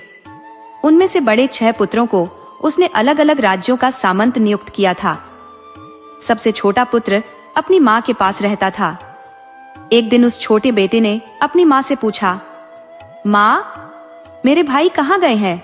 उन्हें घोड़े पर चढ़कर कहीं जाते देखा है, बताओ वे कहाँ गए हैं? उसने यह बात इतनी जिद के साथ कही कि माँ को सच सच बताना पड़ा। सारी बात जानने के बाद छोटे पुत्र ने दृढ़ता से कहा, कुछ भी हो, मुझे अपने भाइयों से मिलना ही है। वह अपने घोड़े पर सवार हुआ और भाइयों की ओर चल पड़ा। उसी दौरान बड़े भाई भी अपने घर लौट रहे थे। रास्ते में सभी भाइयों का आमना सामना हो गया। छोटे भाई ने उनसे कहा, तुम सब वापस चलो, मैं तुम्हारे राज्य देखने आ रहा हूँ। छोटे भाई के आग्रह पर वे सभी वापस लौटने को तैयार हो गए। लौटते समय रास्ते में एक विशाल मंदिर पड़ा। उस मंदिर में 7 दिव्य कन्याएं रहती थी, जिन्होंने वहां 7 सुंदर महल बना रखे थे। उन कन्याओं का ऐसा स्वभाव था कि जो भी यात्री वहां आता वे उसकी 3 महीनों तक सेवा करती और फिर 3 माह पूरे होते ही उसे अपनी काली मां को बलि चढ़ा देती। छोटा भाई अपने भाइयों को इसी मंदिर में ले आया। बड़े भाई अपनी मां से मिलने की जल्दी में थे। उन्होंने छोटे भाई से कहा, हम मंदिर देख चुके हैं, अब घर लौटना चाहिए। मां हमारी प्रतीक्षा में घबराती होगी। छोटे में अनुभव की कमी थी, विवेक भी नहीं था। वह तुरंत लौटने को तैयार न हुआ। कहने लगा, हमें मंदिर को ठीक से देखना है भैया, अभी रुक जाओ। फिर मंदिर में वे 7 देव कन्याएं भी आ गईं। इन लोगों के बारे में सारी जानकारी लेकर इन्हें घोड़ों से नीचे उतरवा लिया। 7 लोगों के घोड़ों को पत्थर बना दिया। 7 देव कन्याओं ने इन 7 राजकुमारों को आपस में बांट लिया। ये सावधानी भी बरती कि इन 7 भाइयों में से कोई भी आपस में एक दूसरे को नहीं देख पाए। इस तरह 2 महीने बीत गए। बड़े राजकुमार को अब चिंता होने लगी। उसको इस बात की चिंता हुई कि आपस में भाई लोग एक दूसरे का चेहरा भी नहीं देख पा रहे हैं, यहाँ आकर फंस गए हैं। माता पिता को इसकी जानकारी भी नहीं कि हम लोग कहाँ हैं। उसने जाकर छोटी देवकन्या के पांवों पर झुककर विनती की कि अब हम लोगों को जाने दो, नहीं तो मैं आत्महत्या कर लूंगा। इस पर उसने कहा कि मैं अपना राज खोल दूंगी तो फिर मेरी बहनें मेरी मरम्मत करेंगी। कल को पूरे 3 महीने हो जाएंगे। कल काली माँ को तुम लोगों की बलि चढ़ाएंगे। किसी तरह कोशिश करके तुम लोग भाग जाओ। इस पर भी वह चुप न हुआ, विनती करता ही रहा। फिर अंत में उस छोटी देवकन्या ने कहा, कल तुम लोगों को यहाँ आए 3 महीने हो जाएंगे और तुम लोगों को काली माँ की आहुति में बलि दे देंगे। किसी भी तरह कोशिश करके अपने को बचाकर निकल जाओ। उसने फिर पूछा, उपाय तो बताओ। मैं मुसीबत में फंसूं या मेरी बहनें मुझे खत्म कर देंगी, इस बात की चिंता नहीं, मगर तुम लोग बलि चढ़ने से बच जाओ।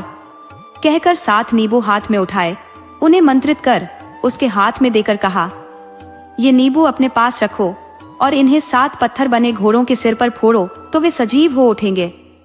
फिर उसने शिकाकाई के बीज, कोयला और रेत हाथ में उठाकर उन्हें भी मंत्रित कर उसके हाथ में दिया। कहा, अपने भाइयों के घोड़ों को आगे कर तुम उनका पीछा करो, मगर एक बात है, हम लोग जब तक काली माँ की पूजा कर देवेंद्र को प्रणाम कर यह लौटे नहीं, उससे पहले तुम्हें यह काम कर देना चाहिए। 7 देव कन्याएं देवेंद्र के दरबार में नर्तन कर नमस्कार कर लौटने को थी कि उससे भी पहले 7 राजकुमार काली मंदिर पहुंच गए। काली माँ इन लोगों को देखकर तुरंत हंस पड़ी। मंदिर में तंगे मुंडों को दिखाकर, तुम लोगों का भी यही हाल होगा, कह दया दिखाई। इन लोगों ने उससे विनती की, माँ तुम्हें हम लोगों के प्रति सहानुभूति हो तो कृपया दरवाजा खोलो। देवी ने दरवाजा खोल दिया, पर टेन के सभी मुंड इन लोगों को देखकर हंसे। इन लोगों की नकल उतारकर कहा, देखो बड़े बड़े राजा और शूर से अति शूर वीरादि वीरों की जो हालत बनी, तैयार रहो, तुम लोगों का भी यही हाल होगा। 7 राजकुमारों ने काली माँ को प्रणाम अर्पित किया, फिर घोड़ों पर नींबू फोड़े। घोड़े फिर से प्राणवान बने। 7 घोड़ों पर चढ़े और तेजी से निकल पड़े। 7 देव कन्याएं लौटी, देखा कि राजकुमार तो निकल गए हैं। वे कहाँ हिम्मत हारने वाली थी, राजकुमारों का पीछा किया। वे अदृश्य होकर माया अपनाकर जा रही थी, इसीलिए 6 बड़े राजकुमार उन्हें देख नहीं पा रहे थे। छोटे वाले को मात्र वे दिख रही थी। छोटी देवकन्या ने छोटे से कहा था कि आगे बढ़ते समय शिकाकाई के बीज पीछे की तरफ फेंकते जाना। वह उसी अनुसार बीज फेंकता आगे बढ़ रहा था। सड़क पर शिकाकाई के कांटे पड़े थे। देवकन्याओं की साड़ियों में वे उलझ गए, मगर किसी तरह वे उन्हें छुड़ाकर आगे बढ़ी। राजकुमार ने कोयला फेंका, आकाश तक कोयले से आग निकली फैली। वे उसे भी लांघकर आगे बढ़ गई। फिर अंत में उनको देखकर वह भी घबरा गया। उस हड़बड़ाहट में उसने रेत को पीछे की तरफ फेंकना भूलकर आगे को फेंक दिया। तब वहां पर एक नदी फैल गई। 6 भाई लोग नदी के इस पार ही रह गए। ये छोटा वाला ही नदी के उस पार जा पाया। 7 देवकन्याओं ने आकर इसे पकड़ा। ये सोचकर 7 को भगा लाने का दोषी यही है। उसको पकड़कर उसका सिर काट डाला। हाथ पांव कुछ भी सुरक्षित नहीं रहा। सबको काट गिद्धों को उसका मांस खिलाती गई। अपनी बड़ी बहनों के आगे की तरफ बढ़ते समय छोटी देवकन्या छोटे राजकुमार के मांस के टुकड़ों को जमा कर अपने आंचल में छिपाती रही। महल लौटकर उसने उन सारे टुकड़ों को क्रम से जोड़ा। अब वह अपने आप को नहीं रोक सकी, बिलख कर रोने लगी। रात के 12 बज गए। पार्वती परमेश्वर आकाश के मार्ग से विहार करते जा रहे थे। पार्वती ने इस कन्या का रोना सुना। आखिर वे भी तो एक महिला थी। उसे इस पर दया हुआ आई। इसके पास पहुंचकर इसकी ठुड्डी पर हथेली रख पूछा, तुम कौन हो बेटी? तुम पर कौन सी विपदा आई है, बता। तब देवकन्या ने पार्वती के आगे अपना दुखड़ा सुनाया। पूछा, इसे प्राण देने वाले परमात्मा कौन है? पार्वती जी परमेश्वर के पास उसे ले आई और विनती कर देवकन्या की मांग पूरी करने को कहा। परमेश्वर ने उसे फिर से जीवन दान दिया और अपने रथ पर चढ़कर कैलाश लोक चले गए। छोटे राजकुमार का अब छोटी देवकन्या पर अपार प्रेम बना। उसने कहा, तुमने मुझे प्राणदान दिया, अब मैं तुम्हें छोड़कर अलग नहीं रह सकता। मेरी सारी संपदा तुम ही हो। छोटे राजकुमार की ये बातें सुनकर छोटी देवकन्या को अपनी बड़ी बहनों की कल्पना कर बहुत डर लगा। तब भी कुछ समय के लिए सबकी आंख बचाकर उसकी देखभाल की, यहाँ तक कि देवेंद्र के यहाँ भी नहीं गई। तब देवेंद्र ने 6 कन्याओं से पूछा, माणिक्य नाम की मेरी छोटी बेटी कहाँ गई? आजकल वह क्यों नहीं आ रही है? बात छोटी को सुनाई दी तो वह सावधान होकर जलक्रीड़ा कर सबके अंत में राजा देवेंद्र के पास पहुंची। इस पर देवेंद्र को बड़ी देवकन्याओं पर गुस्सा आया। उसने कहा, इन लड़कियों को मृत्युलोक भेजकर मैंने गलत किया। तुम छोटी हो इसीलिए तुम्हारी उपेक्षा कर रही है। आगे से तुम इन लोगों के साथ मत आओ, अकेली ही आया करो। तब छोटी कन्या ने अपने पिता देवेंद्र से सारी कहानी कह सुनाई।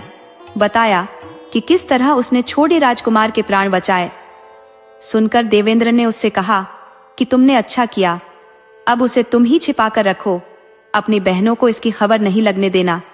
इस प्रकार कुछ दिन और बीते। राजकुमार को अपने शहर की याद आई। उसने देवकन्या से कहा, मुझे यहाँ आकर बहुत दिन हो गए, अब मुझे लौटना होगा। छोटी कन्या ने कहा, ठीक है, अब मैं तुम्हें सुरक्षित भेज दूंगी। इस पर राजकुमार ने यह कहा, नहीं, मैं तुम्हें यहाँ अकेली रहने न दूंगा, मैं तुमसे शादी करूंगा।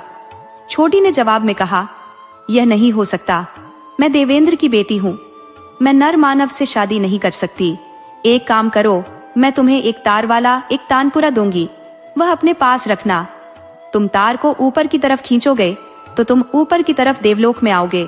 मैं वहां पर तुम्हें मिलूंगी। तुम नीचे की तरफ तार खींचोगे तब भूलोक में पहुंच जाओगे। छोटी कन्या ने देवेंद्र से राजकुमार की इच्छा की बात बता दी। देवेंद्र को यह बात नहीं भाई, उसने इनकार कर दिया। फिर राजकुमार लौट कर आया।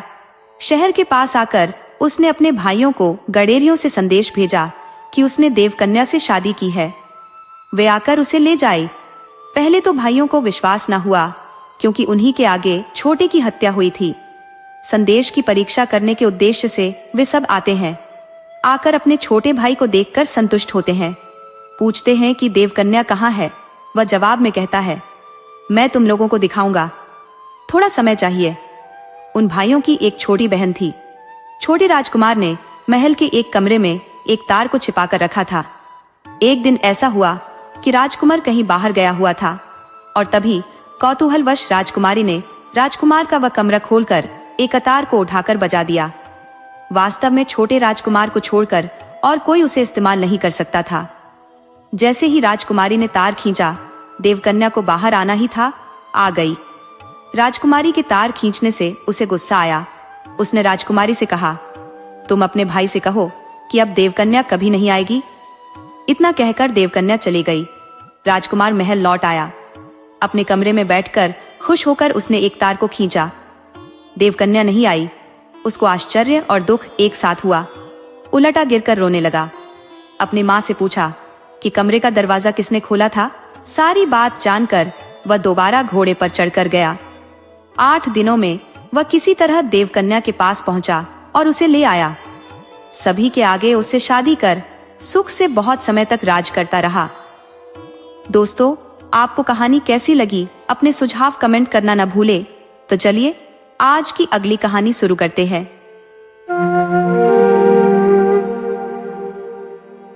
कर्नाटक के उत्तर दिशा में चंदन के पेड़ों का एक ऐसा सघन जंगल था जहां दिन के उजाले में भी रात का सा गहरा अंधकार पसरा रहता। इस अद्भुत जंगल के मध्य एक प्राचीन मंदिर स्थित था। मंदिर के एक कोने में एक वृद्ध पुजारी और उनकी पत्नी निवास करते थे। दोनों दृष्टिहीन थे और निसंतान होने का उन्हें गहरा दुख था। उनके लिए जंगल की घनी छाया या अंधकार कोई मायने नहीं रखता था, लेकिन सूरज की किरणों से वंचित होने के कारण वहां के फलदार वृक्ष सूखने लगे थे। पुजारी की पत्नी के लिए 2 वक्त का भोजन जुटाना भी कठिन होता जा रहा था। किसी तरह वे समय बिता रहे थे, इस उम्मीद में कि जैसे हर किसी का समय बदलता है, वैसे ही उनके भी जीवन में कोई चमत्कार होगा। उनका अधिकतर समय मंदिर की सेवा और देखभाल में व्यतीत होता। एक दिन वहां एक तपस्वी सन्यासी का आगमन हुआ। उन्होंने पुजारी दंपति से भिक्षा की याचना की। पुजारी की पत्नी जंगल में गई और जो भी थोड़े बहुत फल मिले उन्हें समेट कर लाई।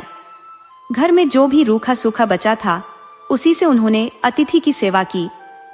सन्यासी उनकी सादगी और सेवा भावना से बहुत प्रसन्न हुए और बोले, वत्स, तुम्हारी सेवा भाव से मैं संतुष्ट हूँ। अपनी कोई अभिलाषा बताओ जो मैं पूरी कर सकूं।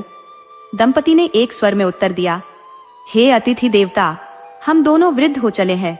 हमारी देखभाल करने वाला कोई नहीं है। हमें संतान का आशीर्वाद चाहिए। सन्यासी ने अपनी सिद्धि से वरदान दिया, तथास्तु, तुम्हारे यहाँ एक कन्या का जन्म होगा। सौदागर पलंग पोश लेकर जंगल के पार चला गया। रास्ते में उसे एक भव्य महल नजर आया, जिसे देखकर वह चकित रह गया। पहले उसने कभी इस महल को नहीं देखा था। असल में वह राक्षस राजा का मायावी महल था। वह राजा बेहद निर्दयी और स्वेच्छाचारी था। वह न केवल लोगों को सताता, बल्कि उनकी मनपसंद चीजें छीन लेता। उसके अत्याचारों के कारण उसके महल के आसपास कोई जीव जंतु भी नहीं भटकते। पक्षियों की चहचहाहट सुनकर वह क्रोध से भर उठता था। यही वजह थी कि उसे राक्षस राजा के नाम से जाना जाता था। सौदागर दुर्भाग्यवश सीधे इसी महल में पहुंच गया। रानी ने पलंगपोश देखा तो वह उसे अत्यंत भाया। उन्होंने उसे मनचाही कीमत देकर खरीद लिया। जब रात में राजा और रानी उस पर सोए तो उन्हें अजीबोगरीब अनुभव हुआ। पलंगपोश के जिस ओर वे सोते, वहां का वातावरण उस पर बने मौसम के चित्र के अनुरूप बदल जाता। रानी की ओर ग्रीष्म ऋतु का एहसास था, जिससे उन्हें पसीना आ रहा था।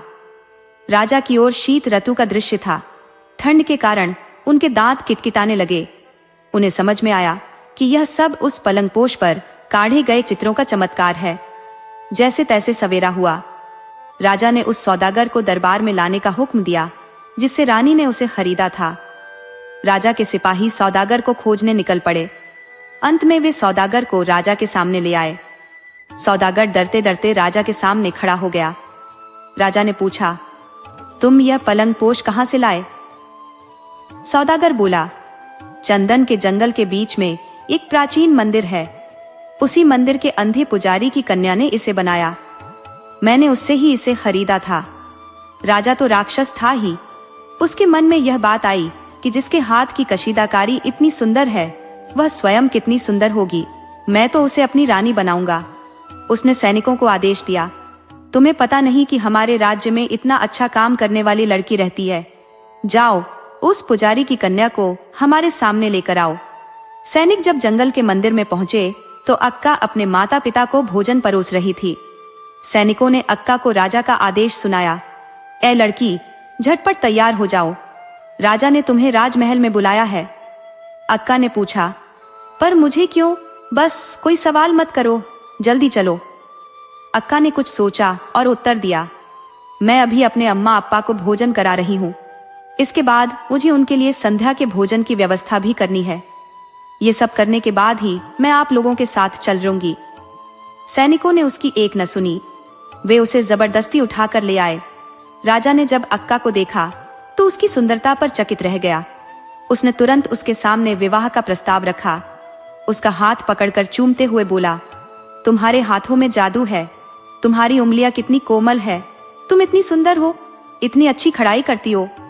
अब तक मुझे तुम्हारे बारे में पता क्यों नहीं चला? मैं तुमसे अभी विवाह करना चाहता हूँ। अक्का निर्भीक और निडर थी। उसने अपना हाथ जोर से छुड़ाते हुए कहा, व्यर्थ की बातें मत करो, मुझे घर जाने दो। मेरे अंधे माता पिता मेरी राह देख रहे होंगे, मुझे घर में बहुत काम है। राजा कहाँ मानने वाला था। उसे तो कोमलांगी अक्का को अपनी दुल्हन बनाने की धुन सवार थी। उसने अक्का को कैद कर लिया। अक्का बहुत रोई, गिड़गिड़ाई, पर राजा न माना। राजा की पहली रानी ने अपने पति को समझाने की कोशिश की तो राक्षस राजा को गुस्सा आया। उसने रानी को भी कैद में डाल दिया। राक्षस राजा बार बार अक्का के सामने विवाह का प्रस्ताव रखता और अक्का उसे ठुकरा देती। समय बीतने के साथ ही बंदी कोमलांगी की चिंता बढ़ती जा रही थी। वह अपने माता पिता को याद करके विलाप करने लगी। बार बार कहने सुनने पर भी अक्का ने उस राजा की बात न मानी। अंत में उस दुराचारी राजा को एक युक्ति सूझी। उसने बेल बूटे बनाने की पूरी सामग्री अक्का को देते हुए कहा, मुझे बहुत दिन हुए कोई मुर्गा देखे हुए। तुम मेरे लिए 7 दिनों के अंदर ऐसा मुर्गा काट कर दो जो बिल्कुल सजीव लगे। ऐसा कर सको तो तुम आजाद हो जाओगी। भूखी प्यासी रहकर अक्का ने मुर्गा बनाना शुरू किया। 7वें दिन काम पूरा हुआ। अक्का को अपने माता पिता की याद आ रही थी। इसी सोच में इसके हाथ में सुई चुभ गई। उंगली से खून बहने लगा। खून की एक बूंद मुर्गे की कलगी पर पड़ी तो मुर्गे ने उसे मोती समझकर मुंह में डाला। उसी समय वह सचमुच जीवित होकर इधर उधर उड़ने लगा। राजा 8वें दिन मुर्गा देखने गया। एक मुर्गे को इधर उधर कूदते फांदते देखकर राजा को आश्चर्य तो हुआ, पर उसके मन में बेईमानी आ गई। उसने सोचा, यदि मैंने मान लिया कि यह धागे से कढ़ाई करके बनाया गया मुर्गा है तो यह सुंदर कोमलांगी कन्या लौट जाएगी और मुझसे विवाह न करेगी। वह अक्का को अपनी ओर खींचकर बोला, यह मुर्गा तो पहले से ही महल के आसपास घूमता फिरता था। तुम्हारा कशीदेकारी वाला मुर्गा कहाँ है? राजा की बात सुनकर मुर्गे को बहुत गुस्सा आया। वह जोर जोर से बांध देते हुए इधर उधर कूदने लगा। इस पर भी राजा ने अक्का को नहीं छोड़ा तो मुर्गा राजा की दाढ़ी पर झपटा और उसे नोचने लगा। राजा ने अक्का को छोड़ते हुए कहा, अभी तो मैं तुम्हें छोड़ देता हूँ, तुम्हें 1 हफ्ते का समय देता हूँ। इस बीच हमारे लिए जंगल में घूमता नाचता मोर बनाकर दो, तभी तुम्हें छोड़ूंगा, नहीं तो जिंदगी भर तुम्हें यहीं कैद में रहना होगा। तुम्हारे अंधे माता पिता को भी कैद में डाल दूंगा। बेचारी अक्का रात दिन लगकर फिर से मोर बनाने में जुट गई। 7 दिनों में मोर बन गया। अक्का को अपने माता पिता की याद आई तो आंखों से आंसू बहने लगे। उसने अपने आंसुओं से एक लकीर खींची ही थी कि तभी राक्षस राजा आया। उसने देखा कि अक्का का बनाया मोर इतना सजीव था कि लग रहा था जैसे वह सचमुच नाच रहा है। इस पर भी राजा का मन नहीं भरा। वह बोला, यह कोई मोर है? यह तो सांप जैसा है। मैंने तुम्हें मोर बनाने को कहा था। अब या तो यहीं बंदी रहो या मुझसे विवाह के लिए हाँ करो। अक्का ने जब यह सुना तो आंसुओं से बनाई लकीर की ओर देखा। देखते ही देखते वह लकीर सचमुच के सांप में बदल गई। अगले ही क्षण उस सांप ने राक्षस राजा को डस लिया। राक्षस राजा मर गया। राजा के मरते ही लकीर सूख गई और सांप अदृश्य हो गया। अक्का ने राजा की पहली रानी को कैद से छुड़ाकर राक्षस राजा का राज्य उन्हें सौंप दिया। कढ़ाई वाला मोर सजीव मोर बनकर अक्का और उसके माता पिता को पीठ पर बैठाकर आसमान में उड़ गया। इसके बाद अक्का को किसी ने नहीं देखा। लोगों का विश्वास है कि अक्का आसमान में आज भी उसी तरह सुंदर सुंदर कशीदाकारी करती रहती है, जो हमें वर्ष के बाद आसमान में रंग बिरंगे इंद्रधनुष के रूप में दिखाई देती है। दोस्तों, आपको कहानी कैसी लगी? अपने सुझाव कमेंट करना न भूले। तो चलिए आज की अगली कहानी शुरू करते हैं।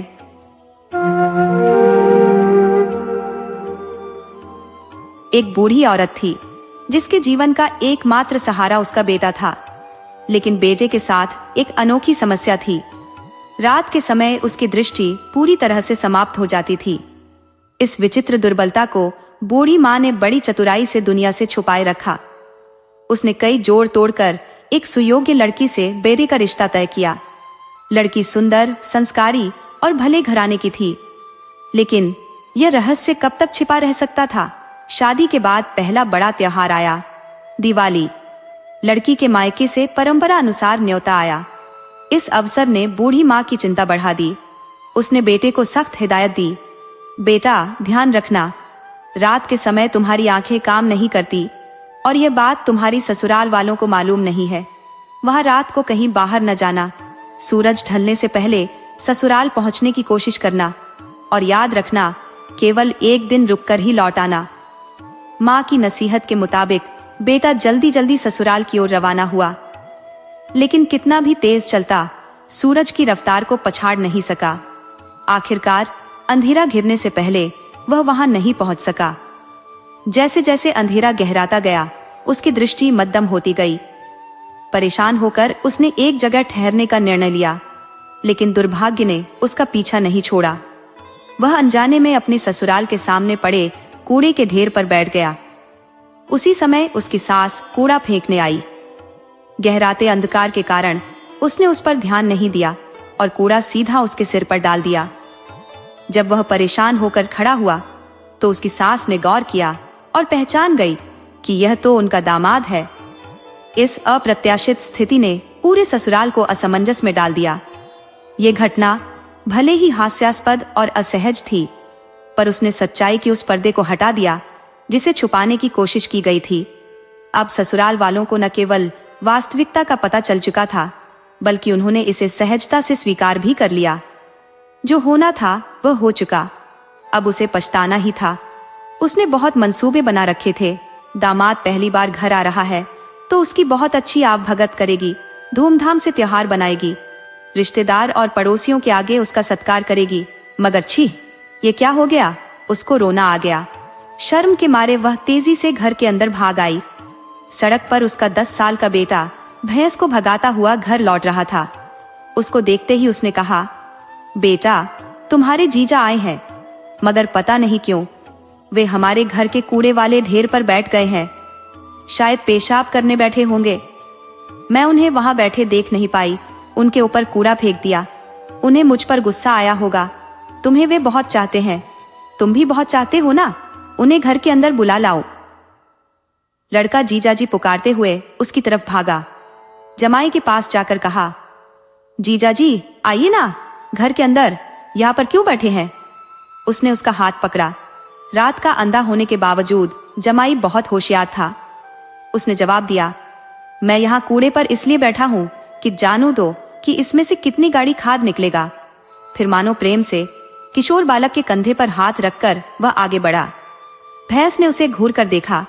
उसे धक्का मारने आई तो तेज आवाज सुनकर उसने थोड़ा सा पीछे हटकर पूछा, ये क्या है? लड़के ने जवाब दिया, यह हमारी भैंस है, मैं उसे चराने ले गया था। उसको तो अपना दोष छिपाना था। कहा, ओफ, यह भैंस बहुत बड़ी है। फिर वो भैंस की पूंछ पकड़कर आगे बढ़ा। इस तरह आगे बढ़ने पर वह धान के भंडार के पास आई। उन दिनों अनाज को जमीन में गड्ढा खोदकर खत्ती बनाकर उसमें जमा किया जाता था। वह अंधा उस गड्ढे में गिर पड़ा। लड़के ने घबराकर पूछा, हाय जीजाजी, क्या हो गया? क्या आपको ढंग से दिखाई नहीं देता?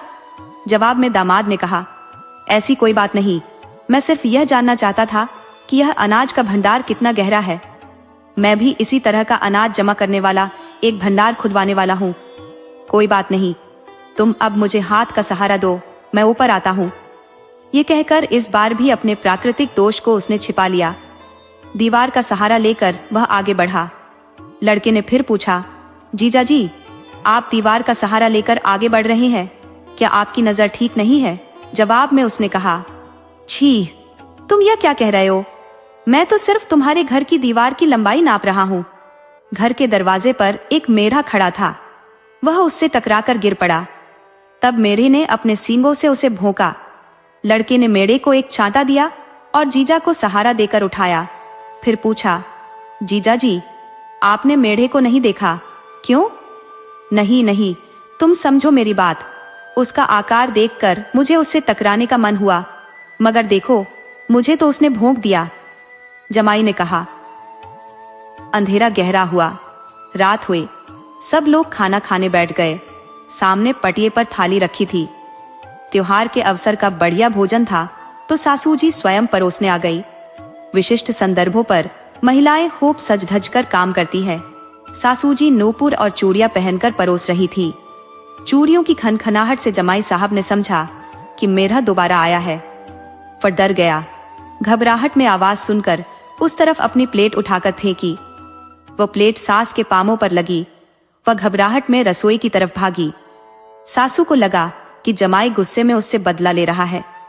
एक तो यह कि उसके सिर पर कूड़ा डाल दिया था, और दूसरी वजह यह कि बेटी को परोसने भेजना था। फिर बेटी ने खुद उसे खाना परोसा। रात को खाना खाने के बाद पति पत्नी दोनों कमरे में लेटे, बाकी लोग नीचे बाहर के बरामदे में लेटे थे। ऐसा हुआ कि आधी रात को उसे पेशाब करने का मन हुआ। अंधेरे में लड़खड़ाते हुए दीवार का सहारा लेकर किसी तरह वह पिछवाड़े तक गया।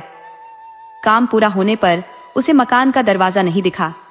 भटक कर वह उस जगह पहुंचा जहां पर सासू जी सो रही थी। यह सोचकर कि वह अपनी पत्नी है, उसने सासू के पांव छू दिए। अंधेरे में सासू जी ने समझा कि कोई चोर है। उसने चिल्लाकर पूछा, कौन हो? उसे अपनी गलती का एहसास हुआ। मैं हूं मैं, उसका जवाब था। सासू मां ने पूछा, आप है? आधी रात में आप यहाँ पर क्यों आए हैं? उसने कहा, मैंने खाने की थाली आपके ऊपर फेंक दी थी। मैं आपसे क्षमा मांगने आया हूँ।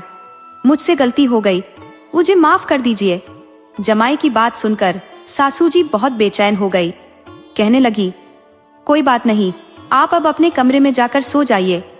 उधर आधी रात में इस शोर को सुनकर उसकी पत्नी की समझ में नहीं आया कि बाहर क्या हो रहा है। उसे सिर्फ यह पता था कि उसका पति पेशाब करने गया हुआ है। उसने सोचा, माफी तो सुबह भी मांगी जा सकती है। आधी रात में इन लोगों की आवाज सुनकर पड़ोसियों को कुछ गलत फहमी न हो जाए, यह उचित नहीं रहेगा। वह बाहर आकर मामले को सुबह निपटाने के लिए कहकर पति का हाथ थामकर अंदर ले आई। रात बीती, सुबह हुई। जमाई उठकर अपने गांव जाने की तैयारी में लग गया। कहने लगा, मैं बहुत व्यस्त हूं, बहुत काम है, मुझे जाने दो। इस तरह अपनी बीवी को मनाकर सास ससुर से कहकर अपने घर के लिए निकल पड़ा। किसी को भी पता नहीं चल सका कि वह रात का अंधा है। अपने इस कुशल व्यवहार पर खुशी मनाते हुए वह भी अपने गांव लौट आया। दोस्तों, आपको कहानी कैसी लगी? अपने सुझाव कमेंट करना न भूले। तो चलिए आज की अगली कहानी शुरू करते हैं।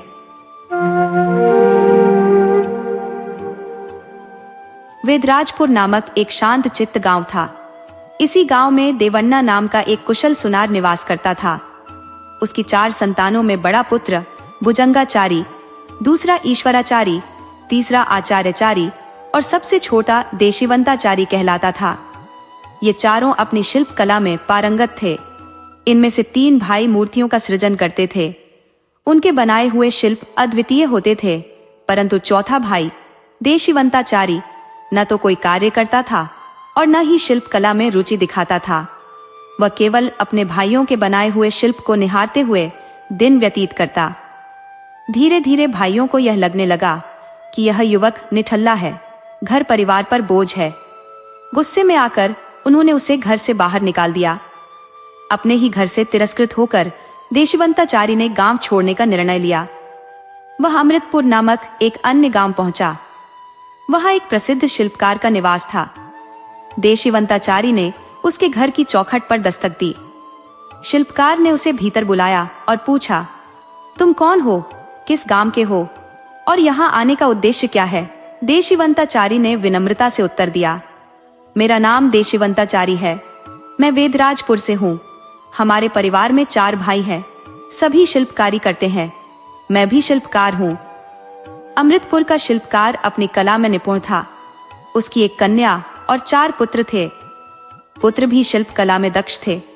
उन सभी ने यह सोचकर अपनी बहन का विवाह देशिवंताचारी से करा दिया कि वह जीवन में सफल होगा और अपनी पत्नी को सुखी रखेगा।